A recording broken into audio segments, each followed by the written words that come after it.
ಆನಂದಂ ತ್ಯಕ್ವಾ ವೈಕುಂಠಮುತ್ತಮಂ ಸ್ವಾಮಿ ಪುಷ್ಕರಣೀ ತೀರೆ ರಮಯಾ ಸಹ ಮೋದತೆ ಕಲ್ಯಾಣಾದ್ಭುತಗಾತ್ರಾಯ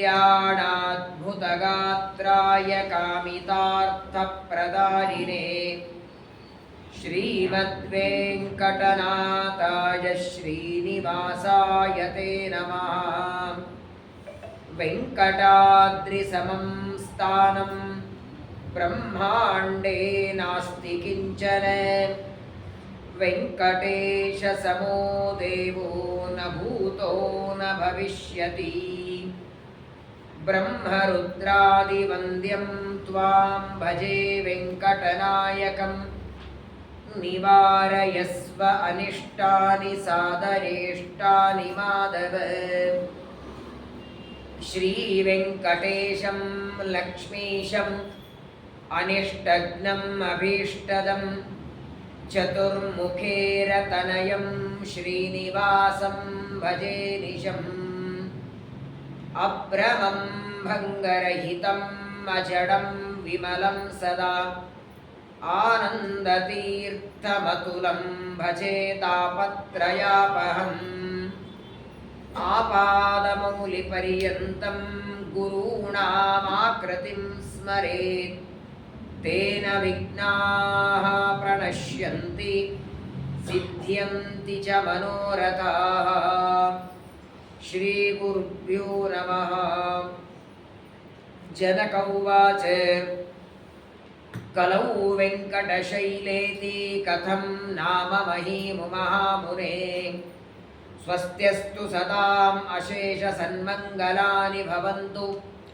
ಶ್ಲೋಕೈಕಶ್ರವಣ ಪಠನ ಮಾತ್ರೇಣ ಕಥಾ ವಕ್ತುಶ್ಚ ಶ್ರೋತॄಣಾಂ ನಿಖಿಲ ಕಲಿಕತ ಕಲ್ಮಷಾಪನೂತನ ಪಟುತರೆ ಮೋಕ್ಷಾದಿಖಿಲ ಪುರುಷಾರ್ಥ ಸಾಧನೀಭೂತೆ. ಭವಿಷ್ಯೋತ್ತರ ಪುರಾಣೇ ವೆಂಕಟೇಶ ಮಹಾತ್ಮೆ ಯತ್ಕಿಂಚಿತ್ ಪೂರ್ವೋಕ್ತ ಪ್ರಮೇಯಾನುವಾದ. ಹರಿ ಓಂ ಹರಿ ಓಂ ಹರಿ ಓಂ. ಶ್ರೀ ಗುರುಭ್ಯೋ ನಮಃ. ವೈಶಾಖ ಮಾಸದ ಶುಕ್ಲ ಪಕ್ಷ ದಶಮಿ ಶ್ರೀನಿವಾಸ ವಿವಾಹ ಮಾಡಿಕೊಂಡಂತಹ ಪರ್ವಕಾಲ. ತನ್ನಿಮಿತ್ತವಾಗಿ ಪರಮಾತ್ಮನ ಚರಿತ್ರೆಯನ್ನು ಶ್ರವಣ ಮಾಡ್ತಾ ಇದ್ದೇವೆ. ಅನಂತಗುಣ ಪರಿಪೂರ್ಣನಾದ ಪರಮಾತ್ಮ ವೆಂಕಟೇಶನಾಗಿ ಯಾವ ಪರ್ವತದಲ್ಲಿ ಇವತ್ತು ಸನ್ನಿಹಿತನಿದ್ದಾನೆ, ಆ ಪರ್ವತದ ಇತಿಹಾಸವನ್ನು ಜ್ಞಾನಿಗಳಾದ ಶತಾನಂದರು ಜನಕರಾಜನಿಗೆ ನಿರೂಪಣೆ ಮಾಡುತ್ತಿದ್ದಾರೆ. ಸೀತಾದೇವಿಯ ತಂದೆ ಶ್ರೀರಾಮನ ಮಾವನಾದ ಜನಕರಾಜ ತಾನು ಯಾವಾಗಲೂ ಸುಖವಾಗಿರಬೇಕು, ದುಃಖವೇ ಕಣ್ಣಿನಿಂದ ನೋಡಬಾರದು ಅಂತ ಆಲೋಚನೆ ಬಂತು. ಅದು ದೇವರಿಗೆ ಸಮ್ಮತ ಆಗಲಿಲ್ಲ. ಮರುಕ್ಷಣದಲ್ಲಿ ದುಃಖವನ್ನು ತೋರಿಸ್ತಾನೆ. ತಮ್ಮನ ಹೆಂಡತಿ ಇಬ್ಬರು ಮರಣ ಹೊಂದಿದ್ದಾರೆ, ಅಳತಾ ಕೂತಿದ್ದಾರೆ.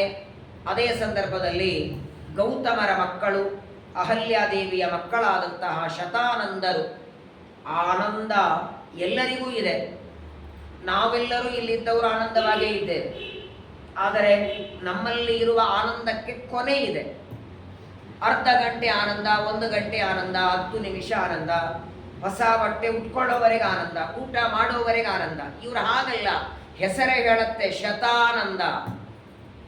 ಸಂಸ್ಕೃತದಲ್ಲಿ ಶತ ಅಂದರೆ ಪೂರ್ಣ, 100 ಅಂತ ಅರ್ಥ ಇದೆ. ಶತ ಅಂದರೆ 100, 100 ಅಲ್ಲ, ಪೂರ್ಣ. ಅರ್ಥಾತ್ ಪರಮಾತ್ಮನ ಕಥೆಯಿಂದಲೇನೆ ಪರಿಪೂರ್ಣ ಆನಂದ ಪಡೆದವರು. ಅದಕ್ಕಾಗಿ ಗೌತಮರು ತಮ್ಮ ಮಕ್ಕಳಿಗೆ ಶತಾನಂದ ಅಂತ ಹೆಸರಿಟ್ಟಿದ್ದಾರೆ. ನೋಡಿ, ಜಗತ್ತಿನೊಳಗೆ ಒಂದು ನಿಯಮ ಇದೆ.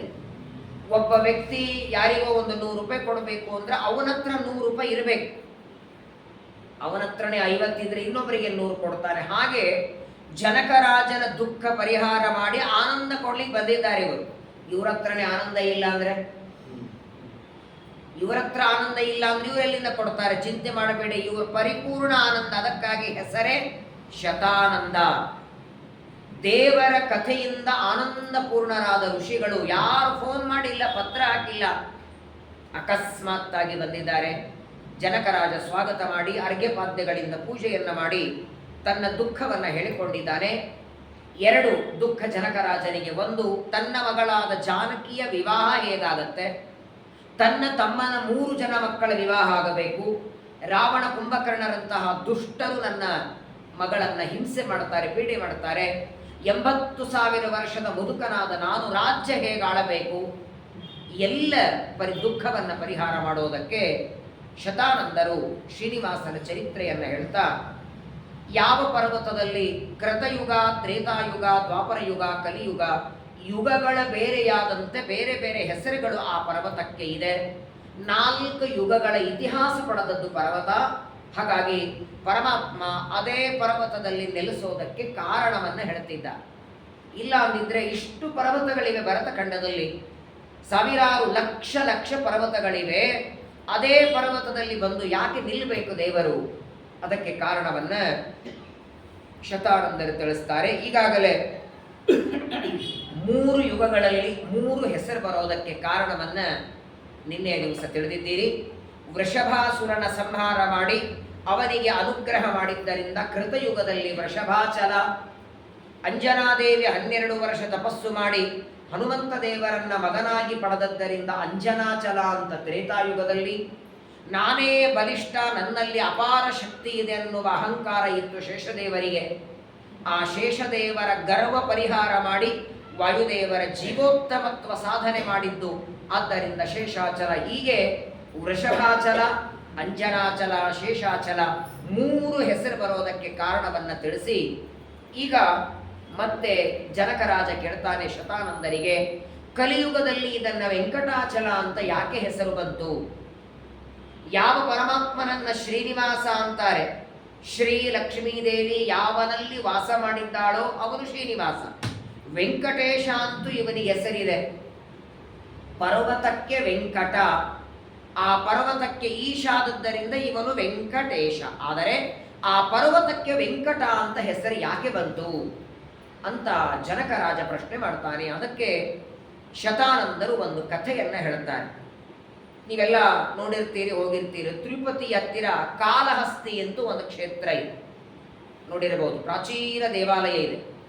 ಆ ಕಾಳಹಸ್ತಿಯಲ್ಲಿ ಪುರಂದರ ಅಂತ ಒಬ್ಬ ಬ್ರಾಹ್ಮಣ ವಾಸ ಮಾಡ್ತಿದ್ದ. ಇದು ಯಾವಾಗ 5,000 ವರ್ಷಗಳ ಹಿಂದೆ ಆದ ಕಥೆ ಇದು. ಯಾಕಂದ್ರೆ ನಮ್ಮಲ್ಲಿ ಕಥೆ ಅಂದ್ರೆ 2 ಥರ ಇರ್ತದೆ, ಒಟ್ಟು ಆಗಿರಲ್ಲ, ಸುಮ್ಮನೆ ಕಥೆಯನ್ನು ಹೇಳ್ತಿರ್ತಾರೆ. ಹಾಗಲ್ಲ, ಇದು ವಾಸ್ತವಿಕ ನಡೆದ ಕಥೆ. ಕಾಳಹಸ್ತಿಯಲ್ಲಿ ಪುರಂದರ ಅಂತ ಒಬ್ಬ ಬ್ರಾಹ್ಮಣ, ಸದಾಚಾರಿಯಾದ ಬ್ರಾಹ್ಮಣ, ಪ್ರತಿನಿತ್ಯದಲ್ಲಿ ನೈವೇದ್ಯ ವೈಶ್ವದೇವವನ್ನ ಮಾಡಿ ಅಗ್ನಿಹೋತ್ರ ಇಟ್ಕೊಂಡಿದ್ದ. ಕಲಿಯುಗದಲ್ಲಿ ಅಗ್ನಿಹೋತ್ರಗಳೇ ಸಿಗಲ್ಲ ಅಲ್ಲ. ಅಗ್ನಿಹೋತ್ರ ಬೇಕಾದ ಜನ ಸಿಗ್ತಾರೆ, ಇಟ್ಕೊಂಡಿರ್ತಾರೆ ಪಾಪ, ಬೆಳಗ್ಗೆ ಮಧ್ಯಾಹ್ನ ಸಾಯಂಕಾಲ. ಅದೆಲ್ಲ ವಿವಾಹ ಕಾಲದಲ್ಲಿ ಆ ಮದುವೆಯಲ್ಲಿ ಹೋಮ ಮಾಡಿದ ಅಗ್ನಿಯನ್ನ ಮನೆಗೆ ತಂದು ಮರಣದ ಪರ್ಯಂತರವಾಗಿ ಆ ಅಗ್ನಿಯನ್ನ ಶಾಂತವಾಗದೇ ಇರುವಾಗ ನೋಡಬೇಕದು. ತುಂಬಾ ನಿಯಮ ಅಗ್ನಿಹೋತ್ರಗಳಿಗೆ. ಯಾರ ಮನೆ ಅನ್ನ ತಿನ್ನೋದಿಲ್ಲ, ಎಲ್ಲಿ ಹೋಗೋದಿಲ್ಲ, ಪ್ರತಿನಿತ್ಯದಲ್ಲಿ ಅಷ್ಟು ಹೋಮ ಆಗಲೇಬೇಕು. ಇವತ್ತು ಒಬ್ಬರೋ ಇಬ್ಬರೋ ಸಿಗ್ತಾರೆ. ಆದರೆ ಈ ಪುರಂದರ ಬ್ರಾಹ್ಮಣ ಒಳ್ಳೆ ಅಗ್ನಿಹೋತ್ರ ಬ್ರಾಹ್ಮಣ, 4 ವೇದಗಳ ಅಧ್ಯಯನ ಮಾಡಿದ್ದ, ಉಪನಿಷತ್ತುಗಳ ಅಧ್ಯಯನ ಮಾಡಿದ್ದ, ಮನೆಗೆ ಬಂದ ಅತಿಥಿ ಸತ್ಕಾರ ಮಾಡುತ್ತಿದ್ದ, ಯಾವುದಕ್ಕೂ ಕೊರತೆ ಇಲ್ಲ. ದೇವರ ಅನುಗ್ರಹದಿಂದ ಪುರಂದರ ಬ್ರಾಹ್ಮಣನಿಗೆ ಸಾಕಷ್ಟು ಸಂಪತ್ತು, ಐಶ್ವರ್ಯ ಎಲ್ಲ ಇತ್ತು. ಆದರೆ ಒಂದೇ ಸಮಸ್ಯೆ ಇತ್ತು, ಸಂತಾನ ಮಾತ್ರ ಆಗಿರಲಿಲ್ಲ ಅವನಿಗೆ.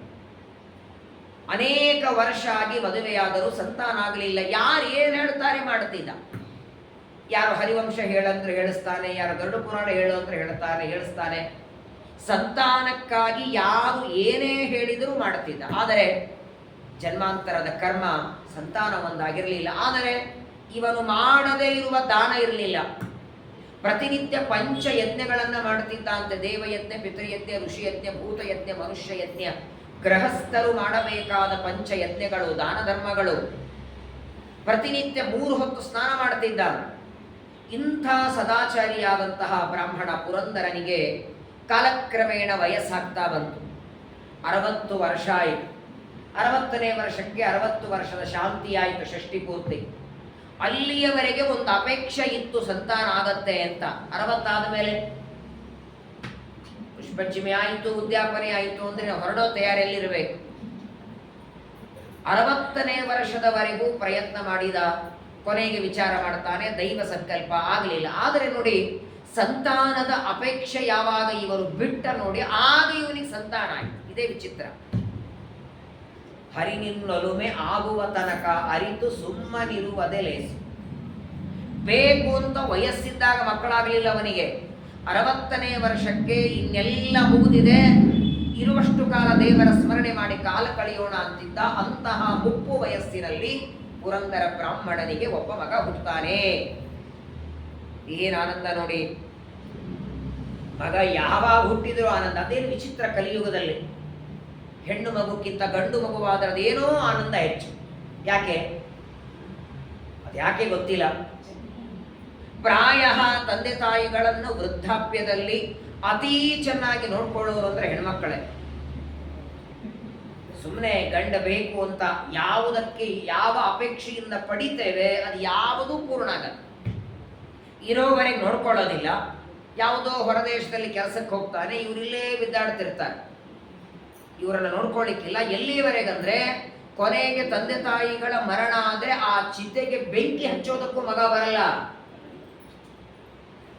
ವೀಸಾ ಸಿಗ್ಲಿಲ್ಲ, ಪಾಸ್ಪೋರ್ಟ್ ಸಿಗ್ಲಿಲ್ಲ, ಅದಾಯ್ತು ಇದಾಯ್ತು, ಇನ್ಯಾರೋ ಬೆಂಕಿ ಹಚ್ಚಿದ್ರೆ ಯಾಕೆ ಬೇಕು ಮತ್ತೆ?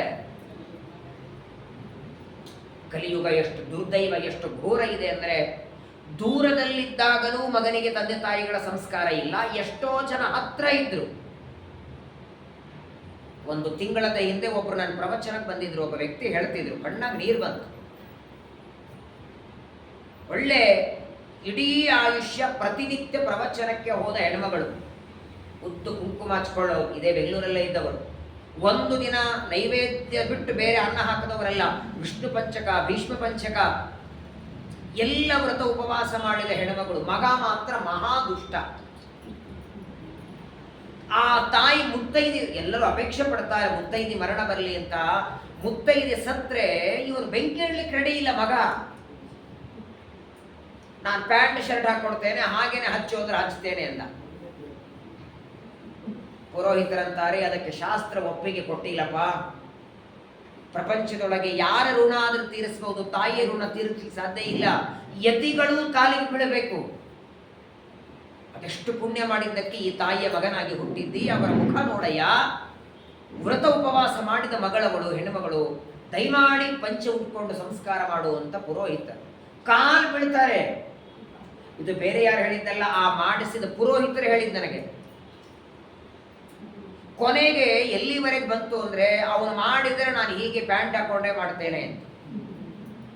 ಅವರು ಪುರೋಹಿತರು ವಿಚಾರ ಮಾಡಿದರು.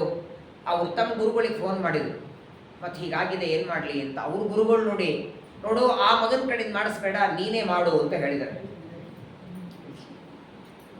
ಅವನಿಗೆ ಅಷ್ಟೇ ಬೇಕಾಗಿತ್ತು ಗುರುಗಳ ಅಪ್ಪಣೆ. ತಾವು ಕ್ಷೌರ ಮಾಡಿಸೋದಕ್ಕೆ ಹೋದ ಪುರೋಹಿತರವರು ತಾವು ಸ್ವತಃ ಕ್ಷೌರ ಮಾಡಿಕೊಂಡು ಮಗನ ಜಾಗದಲ್ಲಿ ನಿಂತು ಸಂಸ್ಕಾರ ಮಾಡಿ, ಮುಂದೆ 10 ದಿನದ ಕರ್ಮನು ಆ ಪುರೋಹಿತರೇ ಮಾಡಿದರಂತೆ. ಅಷ್ಟು ಮಾಡಿದರೂ ನಾನು ಮಗನಾಗಿ ಮಾಡಲಿಲ್ಲ ಅಂತ ಎಳ್ಳಷ್ಟು ಮನಸ್ಸಿಗೆ ದುಃಖ ಆಗಿಲ್ಲ ಅವನಿಗೆ. ಇದು ಘೋರವಾದ ಕಲಿಯುಗದಲ್ಲಿ ಸದ್ಯದಲ್ಲಿ ನಡೀತಾ ಇರೋದು. ಜೀವತೋ ವಾಕ್ಯಕರಣ ಪ್ರತ್ಯಪ್ತಂ ಭೂರಿ ಭೋಜನ ಗಯಾಯಾಂ ಪಿಂಡದಾನಾಚ ತ್ರಿಭಿ ಪುತ್ರಸ್ಯ ಪುತ್ರತ. ಬದುಕಿರೋವರೆಗೆ ತಂದೆ ತಾಯಿಗಳ ಮಾತು ಮಗ ಕೇಳಬೇಕು. ಆಗಿಲ್ಲ ಅಂದ್ರೆ ಪರವಾಗಿಲ್ಲ, ಸಹನೆ ಮಾಡ್ತಾನೆ ತಂದೆ. ಒಂದಿನ ಸೊಸೆ ಅಡಿಗೆ ಮಾಡಿ ಹಾಕಲಿಲ್ಲ ಅಂದ್ರೂ ತಂದೆ ಸಿಟ್ಟು ಮಾಡ್ಕೊಳ್ಳೋದಿಲ್ಲ. ಆದ್ರೆ ಅಪೇಕ್ಷೆ ಇರೋದು ತಂದೆಗೆ ಒಂದೇ ಒಂದು ಅಪೇಕ್ಷೆ, ತನ್ನ ಮರಣದ ನಂತರ ಇನ್ಯಾರೋ ಬಂದು ಬೆಂಕಿ ಹಚ್ಚೋದು ಬೇಡ, ಅದನ್ನಾದ್ರೂ ನೀ ಮಾಡಯ್ಯ. ಊಟಕ್ಕೆ ಒಂದು ಪಕ್ಕದಲ್ಲಿ ಎಲೆ ಹಿಡಿದವರಿಗೆ 10 ಟ್ಯಾಂಕ್ಸ್ ಹೇಳ್ತೇವೆ. 9 ತಿಂಗಳು ಹೊತ್ತ ಹೆತ್ತ ತಂದೆ ತಾಯಿಗಳಿಗೆ ಏನು ಕೊಡ್ಲಿಕ್ಕೆ ಸಾಧ್ಯ ಇದೆ? ಕನಕದಾಸರಂತಾರೆ, ಇಡೀ ಭೂಮಂಡಲದಲ್ಲಿದ್ದ ಎಲ್ಲಾ ನದಿ ಸಮುದ್ರಗಳ ನೀರು ತಂದು ಕಾಲಿಗೆ ಹಾಕಿದರೂ ಒಂದು ಹನಿ ಹಾಲಿಗೆ ಸಮ ಇಲ್ಲ.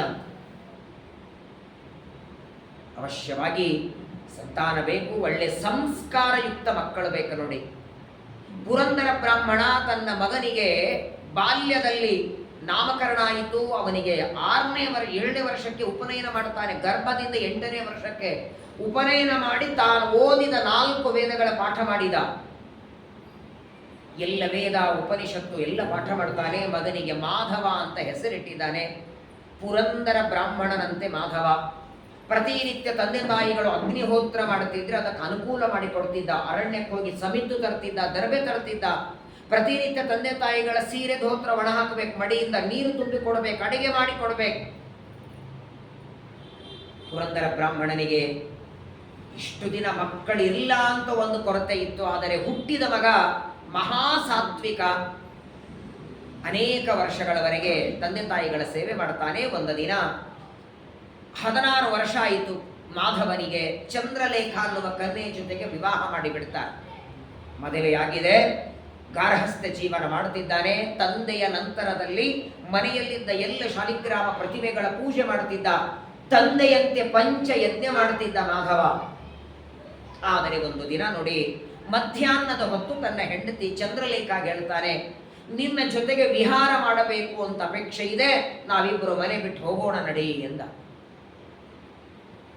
ಅವಳಂತಾಳೆ, ಏನ್ ಮಾತಾಡ್ತಿದ್ದೀರಿ? ಮೊದಲನೇದ್ದು ಮಧ್ಯಾಹ್ನ ಸೂರ್ಯ ಇದ್ದಾನೆ, ಮನೆಯೊಳಗೆ ವಯಸ್ಸಾದ ತಂದೆ ತಾಯಿಗಳಿದ್ದಾರೆ, ಮಹಾಧರ್ಮಿಷ್ಠರು, ನೀವು ವೇದಶಾಸ್ತ್ರ ಓದಿದವರು, ಹಗಲೊತ್ತು ವಿಹಾರ ಮಾಡೋದು ತಪ್ಪಲ್ವಾ? ಬೇಡ ಅಂತಾಳೆ.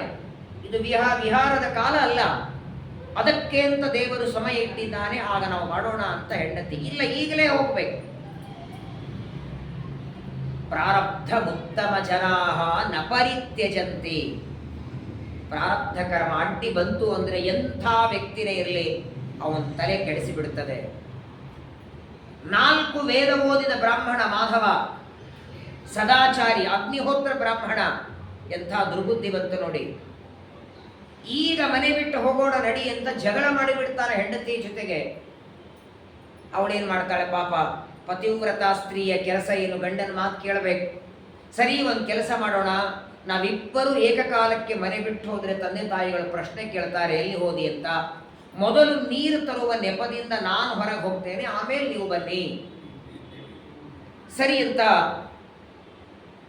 ಚಂದ್ರಲೇಖ ನೀರಿನ ಪಾತ್ರೆ ತಗೊಂಡು ಮನೆ ಬಿಟ್ಟು ಹೊರಟಿದ್ದಾಳೆ. ಅವಳು ಹೋದ ಸ್ವಲ್ಪ ಸಮಯದ ನಂತರ ಸಮಿತ್ತು ತರ್ತೇನೆ ಅಂತ ಸುಳ್ಳು ಹೇಳಿ ಮನೆಯಿಂದ ಹೊರಟ. ಅರಣ್ಯಕ್ಕೆ ಬಂದಿದ್ದಾನೆ. ತನ್ನ ತಪ್ಪೇನಲ್ಲ, ತನ್ನ ಹೆಂಡತಿಯ ಜೊತೆಗೆ ವಿಹಾರ ಮಾಡುವ ಅಪೇಕ್ಷಣೆ ಬಂದದ್ದು, ಆದರೆ ಸಮಯ ಅದು ಅಲ್ಲ. ಏನೇ ಮಾಡಬೇಕಾದ್ರೂ 3 ನೋಡಬೇಕು: ದೇಶ, ಕಾಲ, ಪಾತ್ರ. ಎಲ್ಲಿ ಮಾಡುತ್ತಿದ್ದೇನೆ ಅದು ದೇಶ, ಯಾವಾಗ ಮಾಡುತ್ತಿದ್ದೇನೆ ಅದು ಕಾಲ, ಯಾರ ಜೊತೆಗೆ ಮಾಡುತ್ತಿದ್ದೇನೆ ಅದು ಪಾತ್ರ. ಅದು ದೇವರ ಪೂಜನೆ ಆಗಿರಲಿ, ದಾನನೇ ಇರಲಿ, ತಪಸ್ಸು ಇರಲಿ, ಪಾಠ ಇರಲಿ, ಪ್ರವಚನ ಇರಲಿ, ಅಷ್ಟೇ ಯಾಕೆ ನಿತ್ಯ ಮಾಡುವ ಊಟ ಇರಲಿ. ಮಧ್ವಾಚಾರ್ಯ ಮಾತು ಹೇಳ್ತಾರೆ, ಪ್ರತಿನಿತ್ಯ ಮಾಡುವ ಊಟನೇ. ಶಾಲಿಗ್ರಾಮದ ಮುಂದೆ ಕೂತ್ಕೊಂಡು ಊಟ ಮಾಡಿ ಅನಂತಂ ವಿಷ್ಣು ಸನ್ನಿಧವು ಅಂತಾರೆ ಆಚಾರ್ಯರು. ಟಿವಿ ಮುಂದೆ ಕೂಡ್ತೀವಲ್ಲ, ಶಾಲಿಗ್ರಾಮದ ಎದುರುಗಡೆ ಕೂತ್ಕೊಂಡು ಅದೇ ಅನ್ನಸರಣೆ ಊಟ ಮಾಡಿ 1 ತುತ್ತು ಊಟ ಮಾಡಿದರೆ ಕೋಟಿ ಅಶ್ವಮೇಧ ಯಾಗ ಮಾಡಿದ ಪುಣ್ಯ ಬರ್ತದಂತ. ಮಾಡುವ ಕರ್ಮಗಳನ್ನ ಯಾವ ಕಾಲದಲ್ಲಿ ಎಲ್ಲಿ ಕೂತು ಮಾಡ್ತೀವಿ ಅನ್ನೋದಕ್ಕೆ ಪ್ರಾಧಾನ್ಯತೆ ಇದೆ. ಹೆಂಡತಿಯ ಜೊತೆ ವಿಹಾರಕ್ಕೆ ಬಂದ. ಆದರೆ ನೋಡಿ, ಅರಣ್ಯಕ್ಕೆ ಬಂದಿದ್ದಾನೆ. ಅಲ್ಲಿ ಬರೋದ್ರೊಳಗೆ ಏನಾಯಿತು ಅಂದ್ರೆ, ಯಾವ ನೀರು ತರೋದಕ್ಕೆ ಯಾವ ಚಂದ್ರಲೇಖ ಬಂದಿದ್ದಾಳೆ, ಅದೇ ಅರಣ್ಯದೊಳಗೆ, ಅದೇ ನದಿದಂಡೆಯ ಪಕ್ಕದಲ್ಲಿ ಒಬ್ಬ ಚಾಂಡಾಲ ಕನ್ಯೆಯನ್ನ ನೋಡಿದ.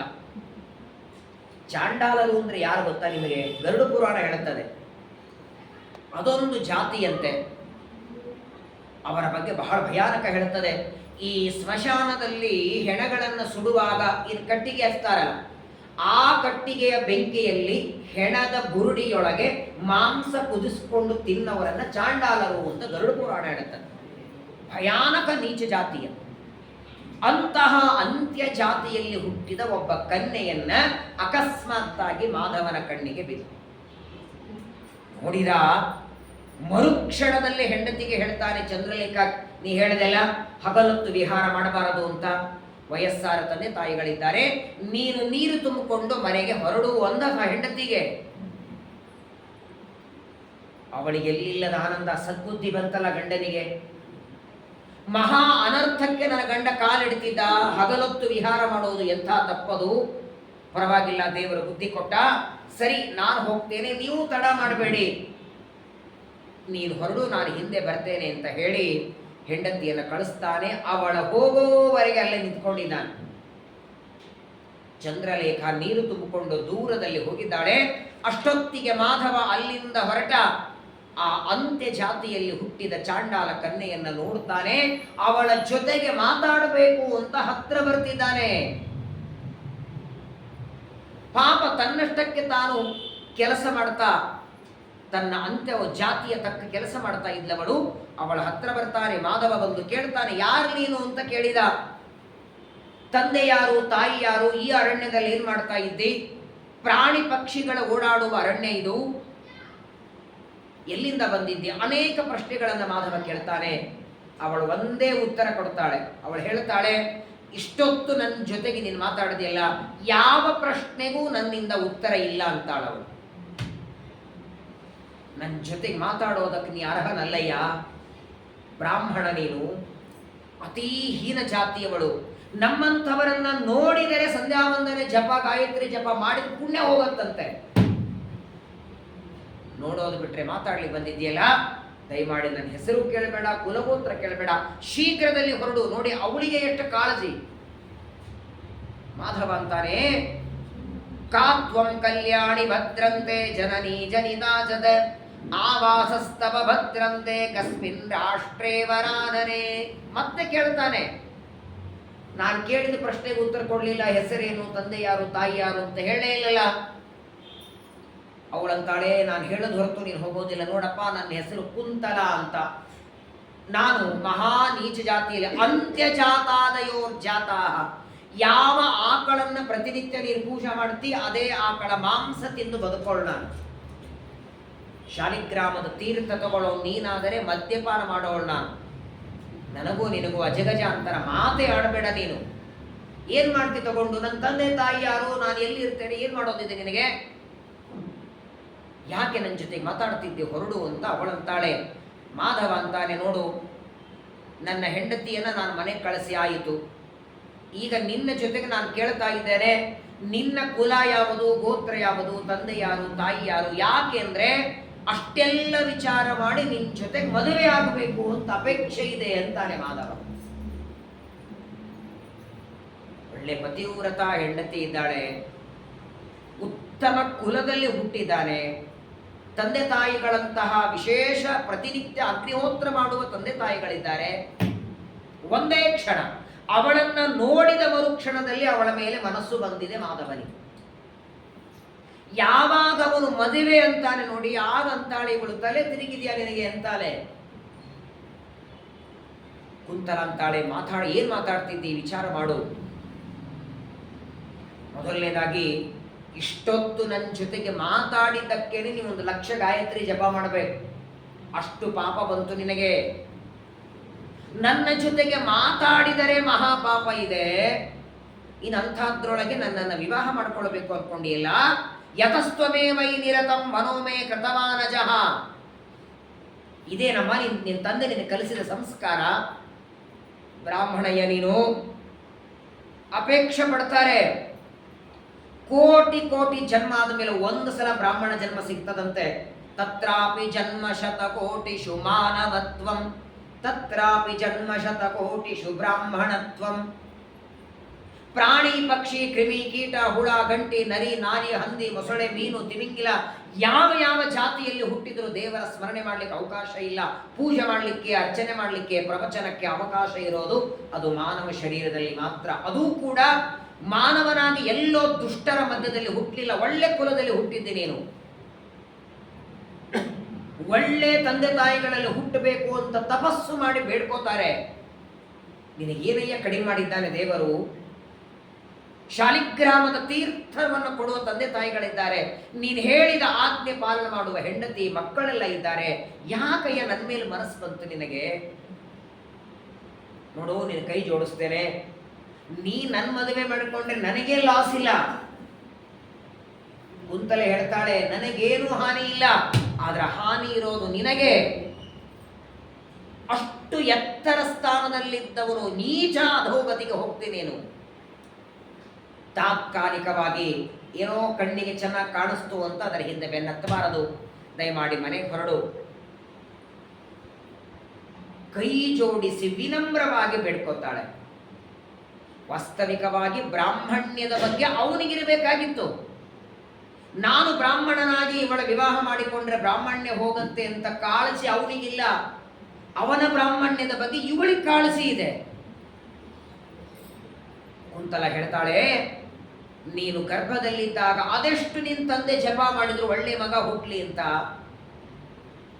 ಸಂಧ್ಯಾ ವಂದನೆ ಗಾಯತ್ರಿ ಜಪ ಮಾಡುವ ಮಗ ಹುಟ್ಲಿ ಅಂತ 100 ವರ್ಷ ತಂದೆ ತಾಯಿಗಳು ಅಪೇಕ್ಷೆ ಪಟ್ಟು ತಪಸ್ಸು ಮಾಡಿ ಪಡಿತಾರೆ. ಈ ಎಲ್ಲ ಮಕ್ಕಳಿಗೆ ಬರಲ್ಲ ಅದು. ತಂದೆಯಲ್ಲಿರುವ ಒಂದು ಗುಣನೂ ಮಗನಲ್ಲಿ ಬರೋದಕ್ಕೆ ತುಂಬಾ ಪುಣ್ಯ ಬೇಕು. ಕೆಲವು ಮನೆಗಳಲ್ಲಿ ತಂದೆ ಪ್ರತಿನಿತ್ಯ ದೇವರ ಪೂಜೆ ಮಾಡ್ತಿದ್ರೆ ಮಗ ಮಾಡ್ತಿರಲ್ಲ. ಕೆಲವು ಮನೆಗಳಲ್ಲಿ ಮಗ ಚೆನ್ನಾಗಿ ಮಾಡ್ತಿರ್ತಾರ, ತಂದೆ ದಾರಿ ಮೇಲಿರಲ್ಲ. ತಂದೆಯಲ್ಲಿರುವ ಸಂಸ್ಕಾರ. ಅದಕ್ಕಾಗಿ ಸಂಸ್ಕೃತ ಒಂದು ಮಾತು ಹೇಳುತ್ತೆ, ಆತ್ಮ ವೈ ಪುತ್ರ ನಾಮಾಸಿ. ಸಂಸ್ಕೃತದಲ್ಲಿ ಮಗನಿಗೆ ಪುತ್ರ ಅಂತ ಹೆಸರು. ಪ ಅಂದ್ರೆ ನರಕಗಳು, ತ್ರ ಅಂದ್ರೆ ರಕ್ಷಣೆ. ತಂದೆ ತಾಯಿಗಳು ನರಕದಲ್ಲಿ ಬೀಳೋದನ್ನ ತಪ್ಪಿಸೋರು ಯಾರೋ ಅವನನ್ನೇ ಮಗ ಅಂತ ಕರಿಬೇಕಂತೆ. ನೀನ್ ನೋಡಿದರೆ ತಂದೆ ತಾಯಿಗಳನ್ನ ನರಕದಿಂದ ತಪ್ಪಿಸೋರಲ್ಲ, ಇನ್ನಷ್ಟು ನರಕಕ್ಕೆ ಹಾಕುವಂತ ಮಗ ಇದ್ದೀಯ ನೀನು. ತಪ್ಪು ಹೆಜ್ಜೆ ಇಡಬೇಡ. ತಾತ್ಕಾಲಿಕವಾಗಿ ನನ್ನ ಕಣ್ಣು ನಿನಗೆ ಮೋಹ ಬಂದಿದೆ, ಮದುವೆ ತನಕ ಹೋಗಬೇಡ, ದಯಮಾಡಿ ಮನೆಗೆ ತಿರುಗುವಂದ. ಮಾಧವಂತಾನೆ ಬದುಕಿದ್ದೇನ್ ಮಾಡ್ಲಿ ಎಂದ. ನೋಡಿ, ನೀನು ಮದುವೆ ಮಾಡ್ಕೊಳ್ಳದೆ ಇದ್ರೆ ಬದುಕಿದ್ದಾದ್ರೆ ಏನ್ ಮಾಡೋದಿದೆ? ನಿನ್ ಜೊತೆಗೆ ಇದೇ ಅರಣ್ಯದಲ್ಲಿ ವಾಸ ಮಾಡ್ತೇನೆ,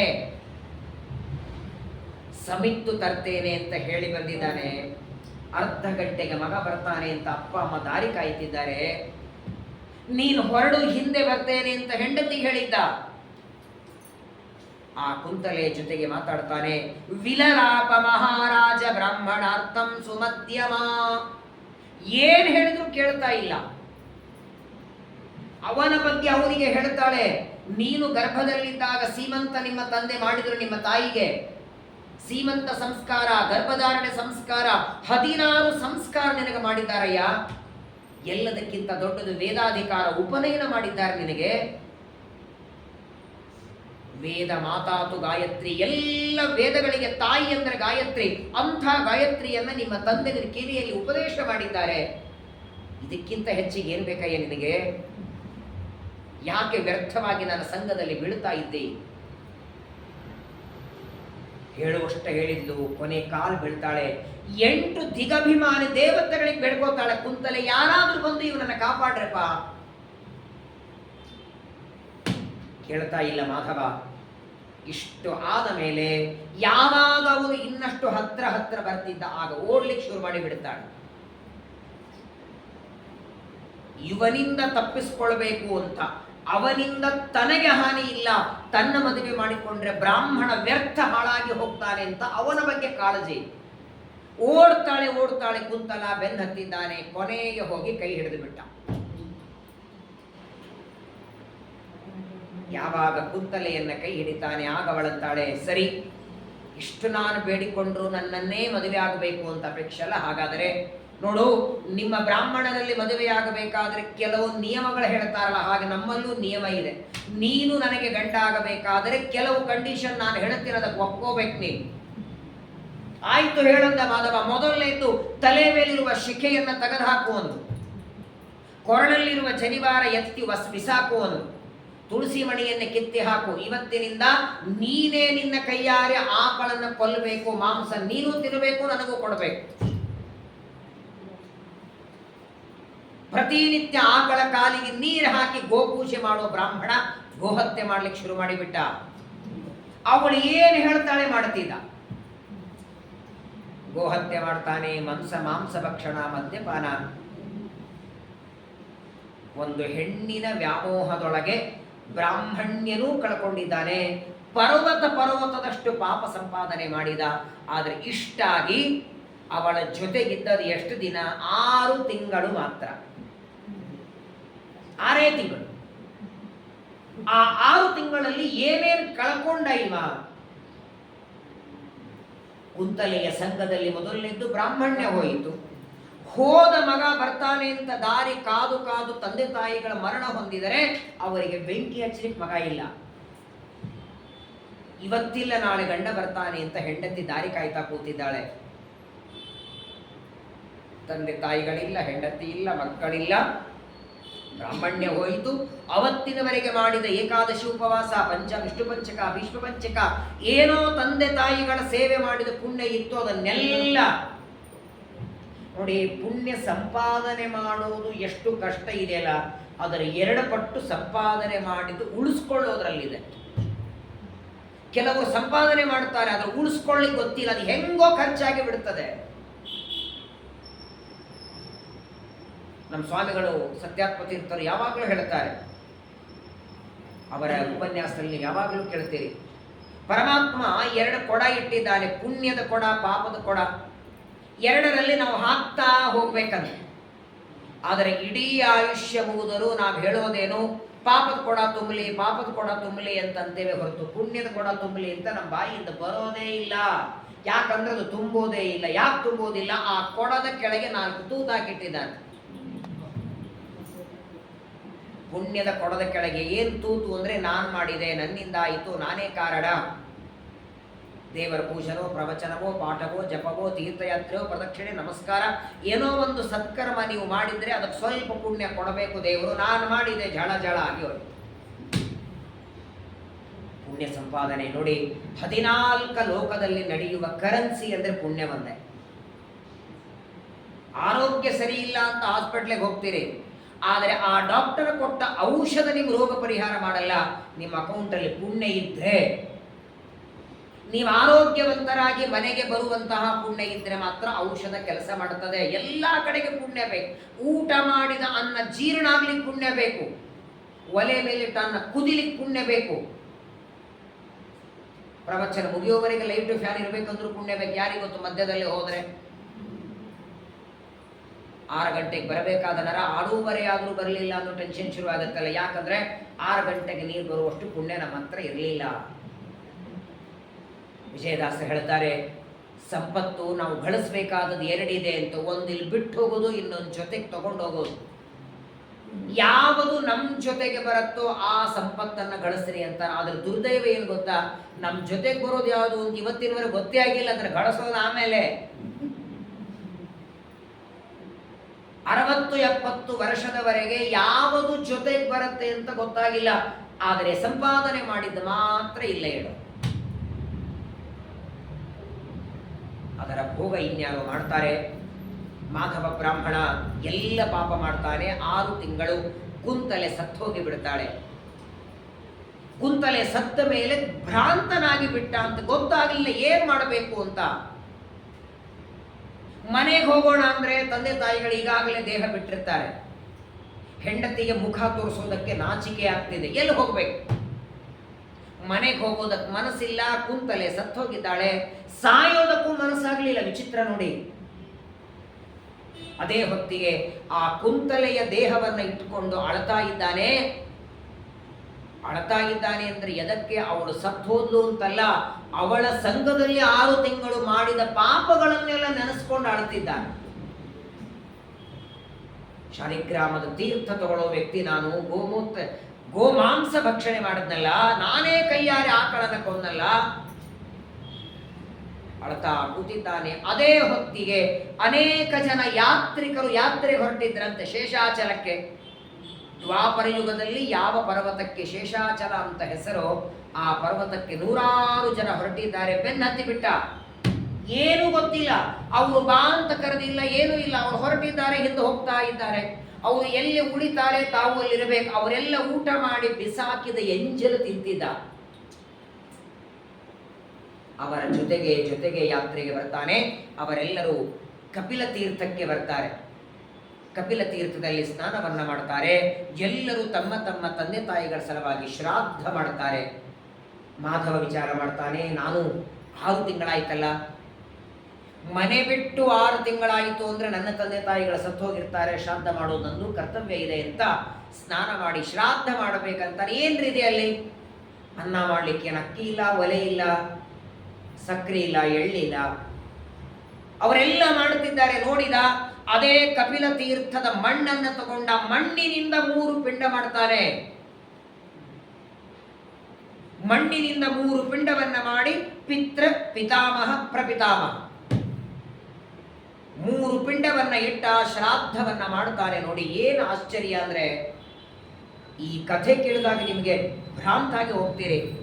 ಇದೇ ಮಾಧವ ಅಂತ್ಯಜಾತಿಯಲ್ಲಿ ಹುಟ್ಟಿ ಬ್ರಾಹ್ಮಣನಾಗಿ ಹುಟ್ಟಿ ನಿತ್ಯದಲ್ಲಿ ಅಗ್ನಿಹೋತ್ರ ಮಾಡುವ ಬ್ರಾಹ್ಮಣ, ಕುಂತಲೆಯ ಸಂಘದಲ್ಲಿ ಮಾಡಬಾರದ ಪಾಪವನ್ನ ಮಾಡಿ ಮಾಂಸಭಕ್ಷಣ ಮದ್ಯಪಾನ ಮಾಡಿದ ಇದೇ ಮಾಧವ ಬ್ರಾಹ್ಮಣ ಮುಂದಿನ ಜನ್ಮದಲ್ಲಿ ಆಕಾಶ ರಾಜನಾಗ್ತಾನೆ, ಪದ್ಮಾವತಿ ಮಗಳಾಗ್ತಾಳೆ, ಶ್ರೀನಿವಾಸ ಹಳೆಯಾಗ್ತಾನೆ. ಇವನಿಗೆ ಏನ್ ಕನೆಕ್ಷನ್ ಇದು? ದೇವರಿಗೆ ಕನ್ಯಾದಾನ ಮಾಡೋ ವ್ಯಕ್ತಿ ಆಗ್ತಾನೆ ಇವನು. ಇವನು ಮಗಳೇ ಪದ್ಮಾವತಿ. ನಿಮಗನಿಸತ್ತೆ ಅಂಥ ಪುಣ್ಯ ಏನ್ ಮಾಡಿದರೆ ಇವನು? ದೇವರ ಮನೆಯ ಕಸ ಬಳಿಬೇಕು, ಪುಣ್ಯ ಬೇಕು.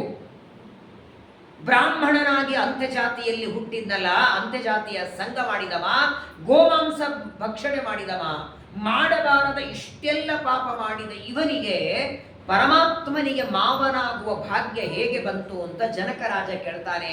ಒಂದೇ ಮಾತು ಹೇಳ್ತಾರೆ ಶತಾನಂದರು, ಅವನು ಎಷ್ಟೇ ಪಾಪ ಮಾಡಲಿ ಕಪಿಲ ತೀರ್ಥದಲ್ಲಿ ಮಣ್ಣಿನಿಂದ 3 ಪಿಂಡ ಇಟ್ನಲ್ಲ. ತಂದೆ ತಾಯಿಗಳ ಶ್ರಾದ್ದದ ಮಹತ್ವ ಎಷ್ಟಿದೆ ನೋಡಿ. ವರ್ಷಕ್ಕೆ ಬರೋದೇ 2, ಒಂದು ಹೋದದ್ದು ಕಾಲ ಶ್ರಾದ್ದ, ಇನ್ನೊಂದು ಪಕ್ಷ ಮಾಸದಲ್ಲಿ ಬರೋ ಶ್ರಾದ್ದ. ಬಹಳ ಆದರೆ ಪಕ್ಷ ಮಾಸದಲ್ಲಿ 1.5-2 ಗಂಟೆ ಬೇಕು. ಈಗ 1.5 ಗಂಟೆ. ಅಷ್ಟೊತ್ತು ಕೂಡ್ಲಿಕ್ಕೆ ಟೈಮ್ ಇಲ್ವಾ?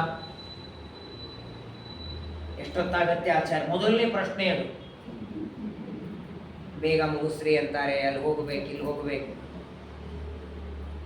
ಇದೇ ಮಾತು ಅರ್ಧ ಗಂಟೆ 1 ಗಂಟೆ ಶ್ರಾದ್ದದೊಳಗೆ 3-4 ಸಲ ಬೇಗ ಮುಗಿಸಿ ಅಂತಾನೆ. ಅದೇ ಮಾತು ನಿಮ್ ತಾಯಿ ಹೇಳಿದ್ರೆ 9 ತಿಂಗಳು ಹೊತ್ಕೊಳ್ಳಿಕ್ಕಾಗಲ್ಲ, ಬೇಗ ಹೊರಗೆ ಹಾಕ್ತೇನೆ ಅಂದ್ರೆ ನಿನ್ನ ಕೈ ಕಾಲು ಎಲ್ಲ ಬರ್ಬೇಕಲ್ವೇ? ಆ ತಾಳ್ಮೆಗಾದ್ರೂ ನೀನು ಕೂಡಯ್ಯ 1 ಗಂಟೆ. ಒಂದ್ಸಲ ನಾನು ಹೇಳಿದ್ದೀನಿ, ಉತ್ತರಾದಿ ಮಠದ ಯೂಟ್ಯೂಬಲ್ಲಿ ಇದೆ ನೋಡಿ. ತಂದೆ ತಾಯಿಗಳ ಪಿಂಡವನ್ನ ಮಗ ಇಡುವಾಗ ಅವರಿಂದ ಏನೇನು ಪಡೆದಿದ್ದೇನೆ ಅಂತ 1 ಸಲ ನೆನಪು ಮಾಡ್ಕೊಳ್ಳಿ.